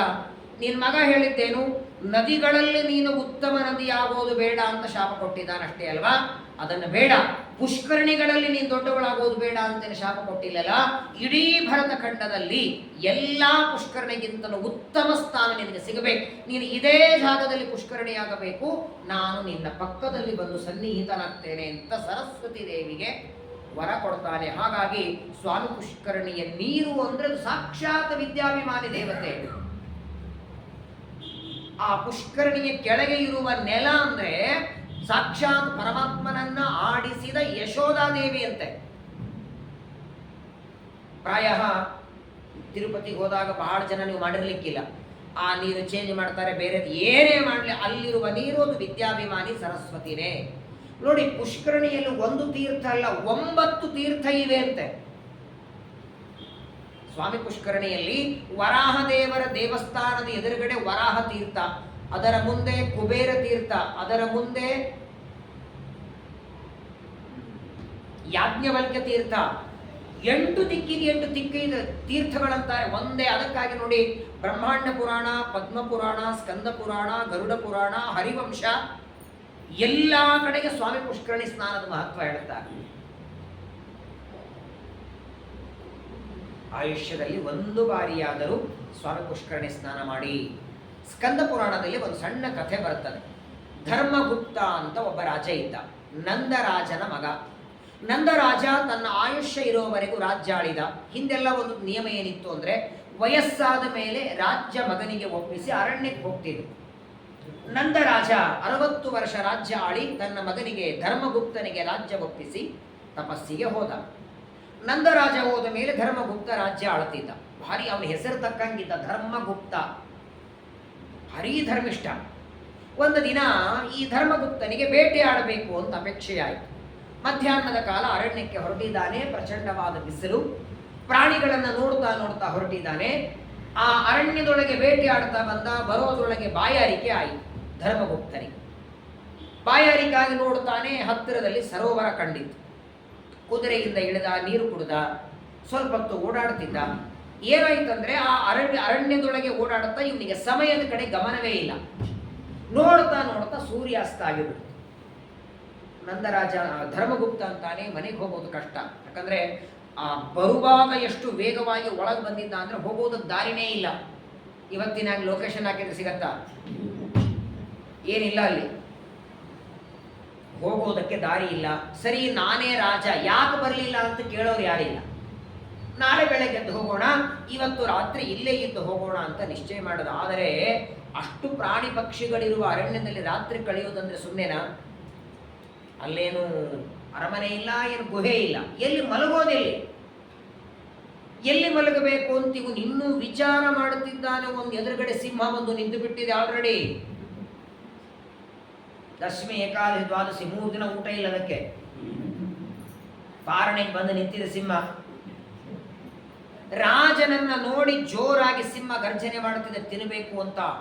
ಇವನು ಇನ್ನೂ ಎಲ್ಲಿ ಮಲಗಬೇಕು ಅಂತ ಡಿಸೈಡ್ ಮಾಡ್ತಿದ್ದಾನೆ. ಸಿಂಹ ಬಂತು, 1-2 ನಿಮಿಷ ನಿಂತ. ಆ ಸಿಂಹ ಇನ್ನು ಜೋರಾಗಿ ಮೈ ಮೇಲೆ ಹಾರಿ ಬರಬೇಕು. ತಿರುಗಿ ಬಿಟ್ಟ, ಜೋರಾಗಿ ಓಡ್ಲಿಕ್ಕೆ ಶುರು ಮಾಡ್ತಾನೆ. ಬೆನ್ನತ್ತಿದೆ ಸಿಂಹ. ಓಡ್ತಾನೆ ಓಡ್ತಾನೆ ಓಡ್ತಾನೆ ಧರ್ಮಗುಪ್ತ. ಎಷ್ಟು ಜೋರ ಓಡಿದ ಅಂದ್ರೆ, ಒಂದು ದೊಡ್ಡದಾದ ಗಿಡದ ಕೊಂಬೆ ಕೆಳಗೆ ಜೋತು ಬಿದ್ದಿತ್ತು. ಅಶ್ವತ್ಥ ಗಿಡದ ಕೊಂಬೆ, ಅದನ್ನು ಹಿಡಿದು ಸರ ಮೇಲೆ ಏರಿಬಿಟ್ಟ. ಅಷ್ಟು ವೇಗವಾಗಿ ಏರಲಿಕ್ಕೆ ಸಿಂಹಕ್ಕಾಗಲಿಲ್ಲ. ಆ ಗಿಡದ ಕೊಂಬೆ ಮೇಲೆ ಏರಿದ. ಅಬ್ಬ ಅಂದ ನನ್ನ ಧರ್ಮಗುಪ್ತ, ಪರವಾಗಿಲ್ಲ, ಬೆಳಗಾಗುವವರೆಗೆ ಇಲ್ಲೇ ಕಾಯ್ತೇನೆ. ಸಿಂಹ 1-2 ಗಂಟೆ ನೋಡ್ತದೆ, ಬಹಳ ಆದರೆ ಕೆಳಗೆ ಬರಲಿಲ್ಲ ಅಂದರೆ ಹೋಗಿಬಿಡ್ತದೆ, ಮನೆಗೆ ಹೋಗೋಣ ಅಂತ ಆನಂದವಾಗಿ ಇರಬೇಕು. ತಾನು ಸುಖವಾಗಿರಬೇಕು ಅನ್ಕೊಂಡಿದ್ದ. ಆದರೆ ಯಾವ ಗಿಡದ ಕೊಂಬೆಯನ್ನು ಹಿಡಿದು ಇವನು ಮೇಲೆ ಏರಿದ್ದ, ಅದೇ ಗಿಡದ ಇನ್ನೊಂದು ಭಾಗದಲ್ಲಿ ಒಂದು ಕರಡಿ ಮಲಗಿತ್ತು. ಇವನು ಏರೋದ್ರೊಳಗೆ ಆ ಕರಡಿ ಎಚ್ಚರ ಆಗಿಬಿಡ್ತು. ನನ್ನ ನಿದ್ದೆ ಕೆಡಿಸಿದ್ದೆ, ಅದರ ಮೇಲೆ ಕರಡಿ ಬಾಯಿಯಲ್ಲಿ ಬಿದ್ದರೆ ಅಂತೂ ಗ್ಯಾರಂಟಿ, ಫೋಟೋ ಹಾರ ಅಂತೂ ಗ್ಯಾರಂಟಿ. ಅದು ಸಿಂಹದ ಬಾಯಿಯಲ್ಲೂ ಸರಿ, ಕರಡಿಯ ಬಾಯಿಯಲ್ಲೂ ಸರಿ, ಬದುಕೋದಂತೂ ಇಲ್ಲ ಅನ್ಕೊಂಡ ಇವ. ಗಾಬರಿಯಾಗಿ ಬಿಟ್ಟಾನೆ. ಅಷ್ಟೊತ್ತಿಗೆ ಆ ಕರಡಿ ಮಾತಾಡ್ತದೆ, ಮನುಷ್ಯರ ಮಾತಿನಂತೆ ಮಾತಾಡ್ತದೆ. ಕರಡಿ ಅಂತದೆ, ಧರ್ಮಗುಪ್ತ ಗಾಬರಿ ಆಗ್ಬೇಡ, ನೋಡು ನನಗೆ ನಿದ್ದೆ ಏನೋ ಕೆಡಿಸಿದ್ದೆ, ಆದರೆ ಈಗ ನೀನು ಮೇಲೆ ಬಂದದ್ದಕ್ಕೆ ಆಪತ್ತು ನಿನಗ ಮಾತ್ರ ಅಲ್ಲ ನನಗೂ. ಯಾಕಂದ್ರೆ ಆ ಸಿಂಹ ನನ್ನನ್ನು ನೋಡಿದೆ, ಅದಕ್ಕೆ ನೀನೇ ಬೇಕು ನಾನೇ ಬೇಕು ಅಂತಿಲ್ಲ, ಒಟ್ಟಿಗೆ ಆಹಾರ ಇದ್ರೆ ಸಾಕು. ನಮ್ಮಿಬ್ಬರಲ್ಲಿ ಯಾರು ಕೆಳಗಿಳಿದ್ರು ಹಾರಾನ ಗ್ಯಾರಂಟಿ. ಒಂದು ಕೆಲಸ ಮಾಡೋಣ, ರಾತ್ರಿ ಕಳೆಯೋದು ತುಂಬ ಕಷ್ಟ, ಅದರಲ್ಲಿಯೂ ನಿದ್ದೆ ಜೋರು ಬರ್ತದೆ. ಒಂದು 4 ತಾಸು ನೀನು ಮಲಗು, ನಿನ್ನ ರಕ್ಷಣೆ ನಾನು ಮಾಡ್ತೇನೆ. ಆಮೇಲೆ ನಾನು ಮಲಗುತ್ತೇನೆ, ನೀನು ರಕ್ಷಣೆ ಮಾಡು. ಅಷ್ಟೊತ್ತಿಗೆ ಬೆಳಕಾಗತ್ತೆ, ಸಿಂಹ ಹೋಗಿ ಬಿಡ್ತದೆ. ನಿನ್ನ ಮನೆಗೆ ನೀನು ಹೋಗು, ನನ್ನ ಮನೆಗೆ ನಾ ಹೋಗ್ತೇನೆ. ಓ, ಕರಡಿಯ ಮಾತು ಇಷ್ಟ ಆಯಿತು ಧರ್ಮಗುಪ್ತನಿಗೆ. ಸರಿ, ಮೊದಲು ನಾ ಮಲಗುತ್ತೇನೆ ಎಂದ. ಓಡಿ ಬಂದಿದ್ನಲ್ಲ, ಶ್ರಮ ಆಗಿತ್ತು. ಕರಡಿ ತನ್ನ ತೊಡೆಯ ಮೇಲೆ ಮಲಗಿಸ್ಕೊಳ್ತದೆ. ಮೆತ್ತಗಿನ ಕೂದಲು, ಒಳ್ಳೆ ಗಾದಿ ಮೇಲೆ ಮಲಗಿಬಿಟ್ಟಿದ. ಮೆತ್ತಗಾಗಿ ಮಲಗಿದ್ದಾನೆ. ಕೆಳಗಡೆ ಇರುವ ಸಿಂಹ ಹೇಳ್ತದೆ, ನೋಡು ನನಗೆ ತುಂಬಾ ಹಸಿವಾಗಿದೆ, ಹೇಗೋ ಮಲಗಿದ್ದಾನೆ, ಕೆಳಗೆ ತಳ್ಳಿಬಿಡು ಅವನನ್ನು. ನಿದ್ದಿಗಣ್ಣಲ್ಲಿದ್ದಾನೆ, ತಳ್ಳಿಬಿಡು, ಅವನ ಮಾಂಸ ತಿಂದು ಮನೆಗೆ ಹೋಗ್ತೇನೆ, ನೀನು ಹೋಗಬಹುದು ಅಂತ. ಕರಡಿಗೆ, ಸಿಂಹ ಅಂದ್ರೆ ಬೈತದೆ ಕರಡಿ. ನನ್ನ ಮೇಲೆ ವಿಶ್ವಾಸ ಇಟ್ಟು ಮಲಗಿದ್ದಾನೆ, ನಾನ್ ರಕ್ಷಣೆ ಮಾಡ್ತೇನೆ ಅಂತ ವಿಶ್ವಾಸ ಇಟ್ಟು ಮಲಗಿದ್ದಾನೆ. ಪ್ರಪಂಚದೊಳಗೆ ವಿಶ್ವಾಸಘಾತಕ್ಕೆ ಸಮಾನ ಪಾಪ ಇನ್ನೊಂದಿಲ್ಲ. ನೀ ಆಸೆ ಪಡಬೇಡ, ನಾನು ಅವನನ್ನು ತಳ್ಳೋದಿಲ್ಲ ಅಂತ ಬೈದು ಬಿಡುತ್ತದೆ. ಆಯ್ತಪ್ಪ, ಹಾಗೆ ಆಗಲಿ ಅಂತ ಸಿಂಹ ಶಾಂತ ಆಯಿತು. 4 ಗಂಟೆಯಾದ ಮೇಲೆ ಕರಡಿಯನ್ನ ತನ್ನ ತೊಡೆ ಮೇಲೆ ಮಲಗಿಸ್ಕೊಂಡಿದ್ದಾನೆ ಧರ್ಮಗುಪ್ತ. ಅದೇ ಮಾತು ಹೇಳ್ತದೆ. ಸಿಂಹ ಹೇಳ್ತದೆ, ನೋಡು, ನಿನ್ನನ್ನೇನೋ ತಿರ್ಬೇಕು ಅಂತ ಬಂದೆ, ಆದರೆ ನಿನ್ನ ತೊಡೆ ಮೇಲೆ ಕರಡಿ ಮಲಗಿದೆಯಲ್ಲ, ಅದನ್ನು ಕೆಳಗೆ ದಬ್ಬಿ ಬಿಡು, ಅದನ್ನು ತಿಂದು ಹೋಗ್ತೀರಿ, ನಿನ್ನ ರಾಜ್ಯಕ್ಕೆ ಹೋಗಬಹುದು, ಅದನ್ನು ಕೆಳಗೆ ತಳ್ಳು ಅಂದ್ರೆ ವಿಚಾರವೇ ಮಾಡಲಿಲ್ಲ, ತಳ್ಳಿಬಿಟ್ಟ. ಒಂದು ಕ್ಷಣ ವಿಚಾರ ಮಾಡಬೇಕಾಗಿತ್ತು. ನಾನು ಇವನ್ ತೊಡೆ ಮೇಲೆ ಮಲಗಿದಾಗ ಸಿಂಹ ಅದೇ ಮಾತು ಹೇಳಿತ್ತು, ನನ್ನ ರಕ್ಷಣೆ ಇವನು ಮಾಡಿದ್ದಾನೆ ಅನ್ನೋದು ಇವನ್ ತಲೆಗೆ ಬರಲಿಲ್ಲ. ಕರಡಿಯನ್ನ ಸಿಂಹ ತಿಂದು ಬಿಡುತ್ತದೆ, ನಾನ್ ಮನೆಗೆ ಹೋಗ್ಬೋದು ಅಂತ ತಳ್ಳಿ ಬಿಡ್ತಾನೆ. ಆದ್ರೆ ಏನಾಯ್ತು, ಆ ಕರಡಿ ಕೆಳಗೆ ಬೀಳೋದ್ರೊಳಗೆ ಅದಕ್ಕೆ ಇನ್ನೊಂದು ಕೊಂಬೆ ಸಿಕ್ತು, ಮೇಲೆ ಏರ್ತದು. ಮತ್ತೆ ಸರಸರಸರ ಮೇಲೆ ಬಂದು ಕರಡಿ ಅಂತದೆ, ಯಾರು ನಿನಗೆ ಧರ್ಮಗುಪ್ತ ಅಂತ ಹೆಸರಿಟ್ಟದ್ದು? ನಿನ್ನಲ್ಲೇ ಧರ್ಮ ಇಲ್ಲಲ್ಲೋ? ನೀನು ನನ್ನ ತೊಡೆ ಮೇಲೆ ಮಲಗಿದಾಗ ಅದೇ ಮಾತು ಹೇಳಿತ್ತು ಸಿಂಹ, ಕೆಳಗೆ ದಬ್ಬು ಅಂತ. ಅಷ್ಟಾದ್ರೂ ನೀ ಆಲೋಚನೆ ಮಾಡಬೇಕಲ್ಲ, ಒಂದು ಪ್ರಾಣಿಯಾಗಿ ನಾನಿನ್ ರಕ್ಷಣೆ ಮಾಡದೆ, ಒಬ್ಬ ರಾಜ ನೀನು. ಪ್ರತಿಯೊಬ್ಬ ರಾಜನಿಗೆ ಪ್ರಜೆಗಳೆಲ್ಲ ಪ್ರಾಣಿ ಪಕ್ಷಿಗಳ ಮೇಲೂ ದಯ ಇರಬೇಕು. ನೀನು ಮಾಡಿದ್ದು ಬಹಳ ದೊಡ್ಡ ತಪ್ಪು, ವಿಶ್ವಾಸಘಾತ ಮಾಡಿದ್ದೆ, ಹುಚ್ಚನಾಗು ಅಂತ ಶಾಪ ಕೊಡುತ್ತಂತೆ ಕರಡಿ. ಏನ್ ಆಚಾರ್ಯ ಕಥೆ ಇದು? ಕರಡಿ ಅಂತೀರಾ, ಶಾಪ ಹೆಂಗ್ ಕೊಡುತ್ತದೆ? ಕರಡಿ ಮನುಷ್ಯರಂಗೆ ಮಾತಾಡ್ತದೆ. ಮೊದಲು ಕರಡಿ ಅಂದ್ರೆ ಬೇರೆ ಯಾರಲ್ಲ, ಧ್ಯಾನ ಕಾಷ್ಟ ಅಂತ ಒಬ್ಬ ಋಷಿಗಳವರು. ಹಿಂದೆಲ್ಲ ಋಷಿ ಮುನಿಗಳು ಅರಣ್ಯದಲ್ಲಿ ತಪಸ್ಸು ಮಾಡುವಾಗ ತಮಗೆ ಕ್ರೂರ ಪ್ರಾಣಿಗಳ ಭಯ ಆಗಬಾರದು ಅಂತ ತಾವು ಪ್ರಾಣಿಗಳ ವೇಷ ಹಾಕೊಂಡು ಮಾಡ್ತಿದ್ರು. ಧ್ಯಾನ ಕಾಷ್ಟ ಅನ್ನುವ ಋಷಿಗಳು ಕರಡಿಯಾಗಿ ತಪಸ್ಸು ಮಾಡುತ್ತಿದ್ದಾರೆ. ಹುಚ್ಚಾಗುವಂತ ಶಾಪ ಕೊಡ್ತಾರೆ. ಧರ್ಮಗುಪ್ತ ಹುಚ್ಚಾಗಿ ಬಿಟ್ಟ. ತನ್ನ ಹೆಸರೇ ತನಗೆ ಹೇಳಲಿಕ್ಕೆ ಬರ್ತಿಲ್ಲ. ಯಾರು ಇವನನ್ನ ರಾಜ ಅಂತಾರೆ ಹೇಳಿ? ಅರಣ್ಯದಿಂದ ರಾಜ್ಯಕ್ಕೇನೋ ಬಂದ, ಆದರೆ ಪ್ರಜೆಗಳು ಮಾತ್ರ ಇವನನ್ನ ರಾಜ ಅಂತ ಸ್ವೀಕಾರ ಮಾಡುತ್ತಿಲ್ಲ. ಎಲ್ಲರೂ ಕಲ್ಲು ಹೊಡಿತಿದ್ದಾರೆ. ಈ ವಾರ್ತೆ ತಪಸ್ಸು ಮಾಡೋದಕ್ಕೆ ಹೋದ ನಂದರಾಜನಿಗೆ ಗೊತ್ತಾಯಿತು, ನನ್ನ ಮಗ ಅರಣ್ಯಕ್ಕೆ ಹೋಗಿ ಹುಚ್ಚಾಗಿ ಬಂದಿದ್ದಾನೆ. ಅದೇ ಋಷಿಗಳ ಹತ್ರ ಬರ್ತಾನೆ ನಂದರಾಜ. ಧ್ಯಾನ ಕಾಷ್ಟ ಅನ್ನುವ ಋಷಿಗಳು ಕರಡಿಯ ರೂಪದಲ್ಲಿದ್ರು. ಹೋಗಿ ಪ್ರಾರ್ಥನೆ ಮಾಡ್ತಾನೆ, ಅಜ್ಞಾನದಿಂದ ನನ್ನ ಮಗ ತಪ್ಪು ಮಾಡಿದ್ದಾನೆ, ಹುಚ್ಚಾಗುವಂತ ಶಾಪ ಕೊಟ್ಟಿರಿ, ಅದಕ್ಕೆ ಪರಿಹಾರ ಹೇಳಿ ಸ್ವಾಮಿ. ಆಗ ಧ್ಯಾನ ಕಾಷ್ಟ ಋಷಿಗಳು ಹೇಳ್ತಾರೆ, ನಿನ್ನ ಮಗನ ಹುಚ್ಚು ಬಿಡಬೇಕಾದರೆ ಈ ಮಗನನ್ನ ವೆಂಕಟಾಚಲಕ್ಕೆ ಕರ್ಕೊಂಡೋಗಿ 1 ಬಾರಿ ಸ್ವಾಮಿ ಪುಷ್ಕರಣಿ ಸ್ನಾನ ಮಾಡಿಸು, ಆಗ ಇವನ ಹುಚ್ಚು ಬಿಟ್ಟು ಹೋಗಿ ಮೊದಲಿನಂತೆ ಬುದ್ಧಿವಂತನಾಗ್ತಾನೆ. ಈ ಕಥೆ ನೆನಪಾದರೂ ಸಾಕು ನಿಮಗೆ. ಸ್ವಾಮಿ ಪುಷ್ಕರಣಿ ಸ್ನಾನಕ್ಕೆ ಹೋದಾಗ ಆ ಪುಷ್ಕರಣಿಯಲ್ಲಿ ಇಳಿದಾಗ ಈ ಕಥೆ ನೆನಪಾದರೂ ಸಾಕು. ಪ್ರಾಯ ಈ ನಮಗೇನು ಶಾಪನೆ ಬೇಡ, ಯಾರಿಗೋ ಬುದ್ಧಿ ಮಂದಿರ್ತದೆ, ಮಾತಾಡ್ಲಿ ಬರಲ್ಲ, ಹೇಳಿದ ಅರ್ಥ ಆಗಲ್ಲ, ಅಂಥವರನ್ನ ಬೇಕಾದ್ರೆ ಕರ್ಕೊಂಡೋಗಿ 1 ಸಲ ಪುಷ್ಕರಣಿ ಸ್ನಾನ ಮಾಡಿಸಿ ಎಲ್ಲ ರೋಗಗಳು ದೂರ ಆಗುತ್ತೆ. ಅಷ್ಟು ಮಹತ್ವದ್ದು ಸ್ವಾಮಿ ಪುಷ್ಕರಣಿ. ಸಾಕ್ಷಾತ್ ಬ್ರಹ್ಮದೇವರ ಮಡದಿ ಪುಷ್ಕರಣಿಯ ರೂಪದಲ್ಲಿ ಸನ್ನಿಹಿತಳಾಗಿದ್ದಾಳೆ. ಆ ಪುಷ್ಕರಣಿಯ ಪಕ್ಕದಲ್ಲಿ ಪರಮಾತ್ಮ ಹುಣಸೆ ಮರದ ಕೆಳಗೆ ಬಂದು ಸನ್ನಿಹಿತನಾಗಿದ್ದಾನೆ. ಪ್ರತಿನಿತ್ಯದಲ್ಲಿ ಬ್ರಹ್ಮದೇವರು ಆಕಳ ರೂಪದಲ್ಲಿ ಬಂದು ಪರಮಾತ್ಮನಿಗೆ ಕ್ಷೀರಾಭಿಷೇಕ, ಹಾಲಿನ ಅಭಿಷೇಕ ಮಾಡ್ತಾರೆ. ಇವತ್ತಿಗೂ ಪ್ರತಿ ಶುಕ್ರವಾರ ಶ್ರೀನಿವಾಸನಿಗೆ ಕ್ಷೀರಾಭಿಷೇಕ ನಡೀತಾ ಇದೆ. ನಾಳೆ ದಿನ ಶುಕ್ರವಾರ ಶ್ರೀನಿವಾಸನಿಗೆ ಕ್ಷೀರಾಭಿಷೇಕ, ಮತ್ತು ಇವತ್ತಕ್ಕೆ ನಾವು ನಾಳೆ ಮಾಡೋಣ. ಬ್ರಹ್ಮದೇವರು ಆಕಳಾಗಿ ಬಂದು ಶ್ರೀನಿವಾಸನಿಗೆ ವಿಶೇಷವಾಗಿ ಧಾರೆ ಎರಿತಾರೆ. ಆ ಪರಮಾತ್ಮನ ಅದ್ಭುತವಾದ ಚರಿತ್ರೆ ತಿಳಿಯದೋ ನಿನ್ನಾಟ. ನರಸಿಂಹನಾದಾಗ ಒಂದು ಲೀಲೆ ತೋರಿಸ್ತಾನೆ, ವಾಮನನಾದಾಗ ಒಂದು ಬೇಡುವರಂತೆ ತೋರಿಸ್ತಾನೆ, ತ್ರಿವಿಕ್ರಮನಾಗಿ ದಾನವನ್ನು ತಗೊಳ್ತಾನೆ, ವರಾಹನಾಗಿ ಭೂಮಿ ಮೇಲೆ ಎತ್ತಾನೆ. ಇಲ್ಲಿ ನೋಡಿ, ಆ ಪರ್ವತದ ಗುಹೆಯೊಳಗೆ ಹುತ್ತಿನೊಳಗೆ ಕೂತು ಬ್ರಹ್ಮದೇವರು ಕೊಟ್ಟಂತಹ ಹಾಲನ್ನು ಸ್ವೀಕಾರ ಮಾಡ್ತಾನೆ. ಅಂತಹ ಶ್ರೀನಿವಾಸ ಪದ್ಮಾವತಿಯರ ವಿವಾಹದ ಕಥೆ ಇದು. ನಾಳೆ ನಾಡಿದ್ದು 3 ದಿನ ಇದೆ. ವಿಶೇಷವಾಗಿ ಬರುವ ಶನಿವಾರ, ಭಾನುವಾರ, ಶುಕ್ರವಾರ, ಶನಿವಾರ, ಭಾನುವಾರ ಅಲ್ಲ, ದಶಮಿ ಬರುವ ಭಾನುವಾರ ದಶಮಿ ಶ್ರೀನಿವಾಸ ಪದ್ಮಾವತಿಯರ ಕಲ್ಯಾಣ ಮಹೋತ್ಸವ. ಇನ್ನು ನಾಳೆ ನಾಡಿದ್ದು 2 ದಿನ ಸ್ವಲ್ಪ ವೇಗವಾಗಿ ಎಲ್ಲ ಕಥೆಗಳನ್ನು ಸಂಗ್ರಹ ಮಾಡಿ, ವಿಶೇಷವಾಗಿ ಕಲಿಯುಗದೊಳಗೆ ನಾನು ನಿನ್ನೆ ಹೇಳೋದಲ್ಲ, ಟಿ ವಿಯೊಳಗೆ ನಿಮಗೆ ಯಾವುದು ಬೇಕೋ ಆ ಸ್ಕ್ರೀನ್ ಹಾಕ್ತೀರಿ, ಯಾವ ಚಾನಲ್ ಬೇಕೋ ಹಾಕ್ತೀರಿ. ಟಿ ವಿ ಒಂದೇ ಅಲ್ವಾ? ಕನ್ನಡ ನೋಡ್ಲಿಕ್ಕೆ ಒಂದು ಟಿ ವಿ, ಮರಾಠಿ ನೋಡ್ಲಿಕ್ಕೆ ಈ ಕಡೆ, ಹಿಂದಿ ನೋಡ್ಲಿಕ್ಕೆ ಮನೆ ತುಂಬ ಟಿ ವಿ ಹಾಕೊಳ್ಳಲ್ಲ, ಸ್ಕ್ರೀನ್ ಒಂದೇ. ಹಾಗೆ ಪರಮಾತ್ಮ ಒಬ್ಬನೇ, ಯಾವುದು ಬೇಕೋ ಆ ಚಾನಲ್, ವರಾಹ ಬೇಕು, ನರಸಿಂಹ ಬೇಕು, ವಾಮನ ಬೇಕು, ಕೃಷ್ಣ ಬೇಕು, ಬುದ್ಧ ಬೇಕು, ಒಂದೊಂದು ರೂಪದಿಂದ ಅವತಾರ ಮಾಡಿ ಒಂದೊಂದು ಚರಿತ್ರೆಯನ್ನ ಜಗತ್ತಿಗೆ ತೋರಿಸ್ತಾರೆ. ಅಂತಹ ಸಮಸ್ತ ಜಗತ್ತಿಗೆ ಕಲ್ಯಾಣವನ್ನ ಮಾಡುವುದಕ್ಕೆ, ತನ್ನ ಸ್ಮರಣೆ ಮಾಡಿದವರಿಗೆ ಮದುವೆ ಭಾಗ್ಯವನ್ನ, ಕಲ್ಯಾಣ ಭಾಗ್ಯವನ್ನ ಕೊಡೋದಕ್ಕಾಗೇನೆ ಪರಮಾತ್ಮ ಮದುವೆಯನ್ನು ಮಾಡಿಕೊಡ್ತಾನೆ. ಅಂತಹ ಶ್ರೀನಿವಾಸ ಪದ್ಮಾವತಿಯರ ವಿವಾಹದ ಕಥೆ ನಾಳೆಯಿಂದ ಸ್ವಲ್ಪ ವಿಸ್ತಾರವಾಗಿ ಶ್ರವಣ ಮಾಡಿ, ಭಾನುವಾರ ಪದ್ಮಾವತಿ ಶ್ರೀನಿವಾಸರ ಮದುವೆಯನ್ನು ಮಾಡೋಣ. ಸರಿಯಾಗಿ ನಾಳೆ 6:30, ಇವತ್ತೊಂದು ಸ್ವಲ್ಪ ತಡ ಆಯಿತು, 6:30 ಬಂದರೆ 8 ಗಂಟೆಯವರೆಗೆ ಸ್ವಲ್ಪ ಹೆಚ್ಚು ಸಮಯ ಸಿಗುತ್ತದೆ. ವಿಶೇಷವಾಗಿ ಆಯಾ ಬೇರೆ ಎಲ್ಲಿ ಭಾಳ ಹೇಳೋದಿಲ್ಲ, ಆದರೂ ಪುಷ್ಕರಣಿಯ ಸ್ನಾನದ ಮಹತ್ವ. ಇನ್ನೂ ಕೆಲವು ತೀರ್ಥಗಳಿದೆ, ನೀವು ನೋಡಿರಲೂ ಇಲ್ಲ. ವೆಂಕಟಾಚಲದಲ್ಲಿ ಕೆಲವು ತೀರ್ಥಗಳ ಹೆಸರೇ ಗೊತ್ತಿಲ್ಲ ನಮಗೆ, ಈ ಹೋದರೂ ಸಿಗಲ್ಲ. ಕೊನೆಯ ಪಕ್ಷ ಅವುಗಳ ಸ್ಮರಣೆ ಮಾಡಿದರೂ ಮಹಾ ಪುಣ್ಯ ಇದೆ. ಆ ತೀರ್ಥಗಳ ಮಹತ್ವ, ಅಲ್ಲಿ ಯಾತ್ರೆ ಹೇಗೆ ಮಾಡಬೇಕು, ಹಾಗೆ ಶ್ರೀನಿವಾಸನ ವಿವಾಹದ ಕಥೆ ಎಲ್ಲನೂ ಇನ್ನು ಮುಂದಿನ 3 ದಿನಗಳಲ್ಲಿ ಶ್ರವಣ ಮಾಡಿ ಪರಮಾತ್ಮನ ಅನುಗ್ರಹವನ್ನು ಎಲ್ಲರೂ ಪಡೆಯೋಣ. ಭಾರತೀಯ ಮುಖ್ಯ ಪ್ರಾಣಾಂತರ್ಗತ ಶ್ರೀಕೃಷ್ಣ ಪರಮಸ್ತು. ಹರರೇ ನಮೋ ಹರರೇ ನಮೋ.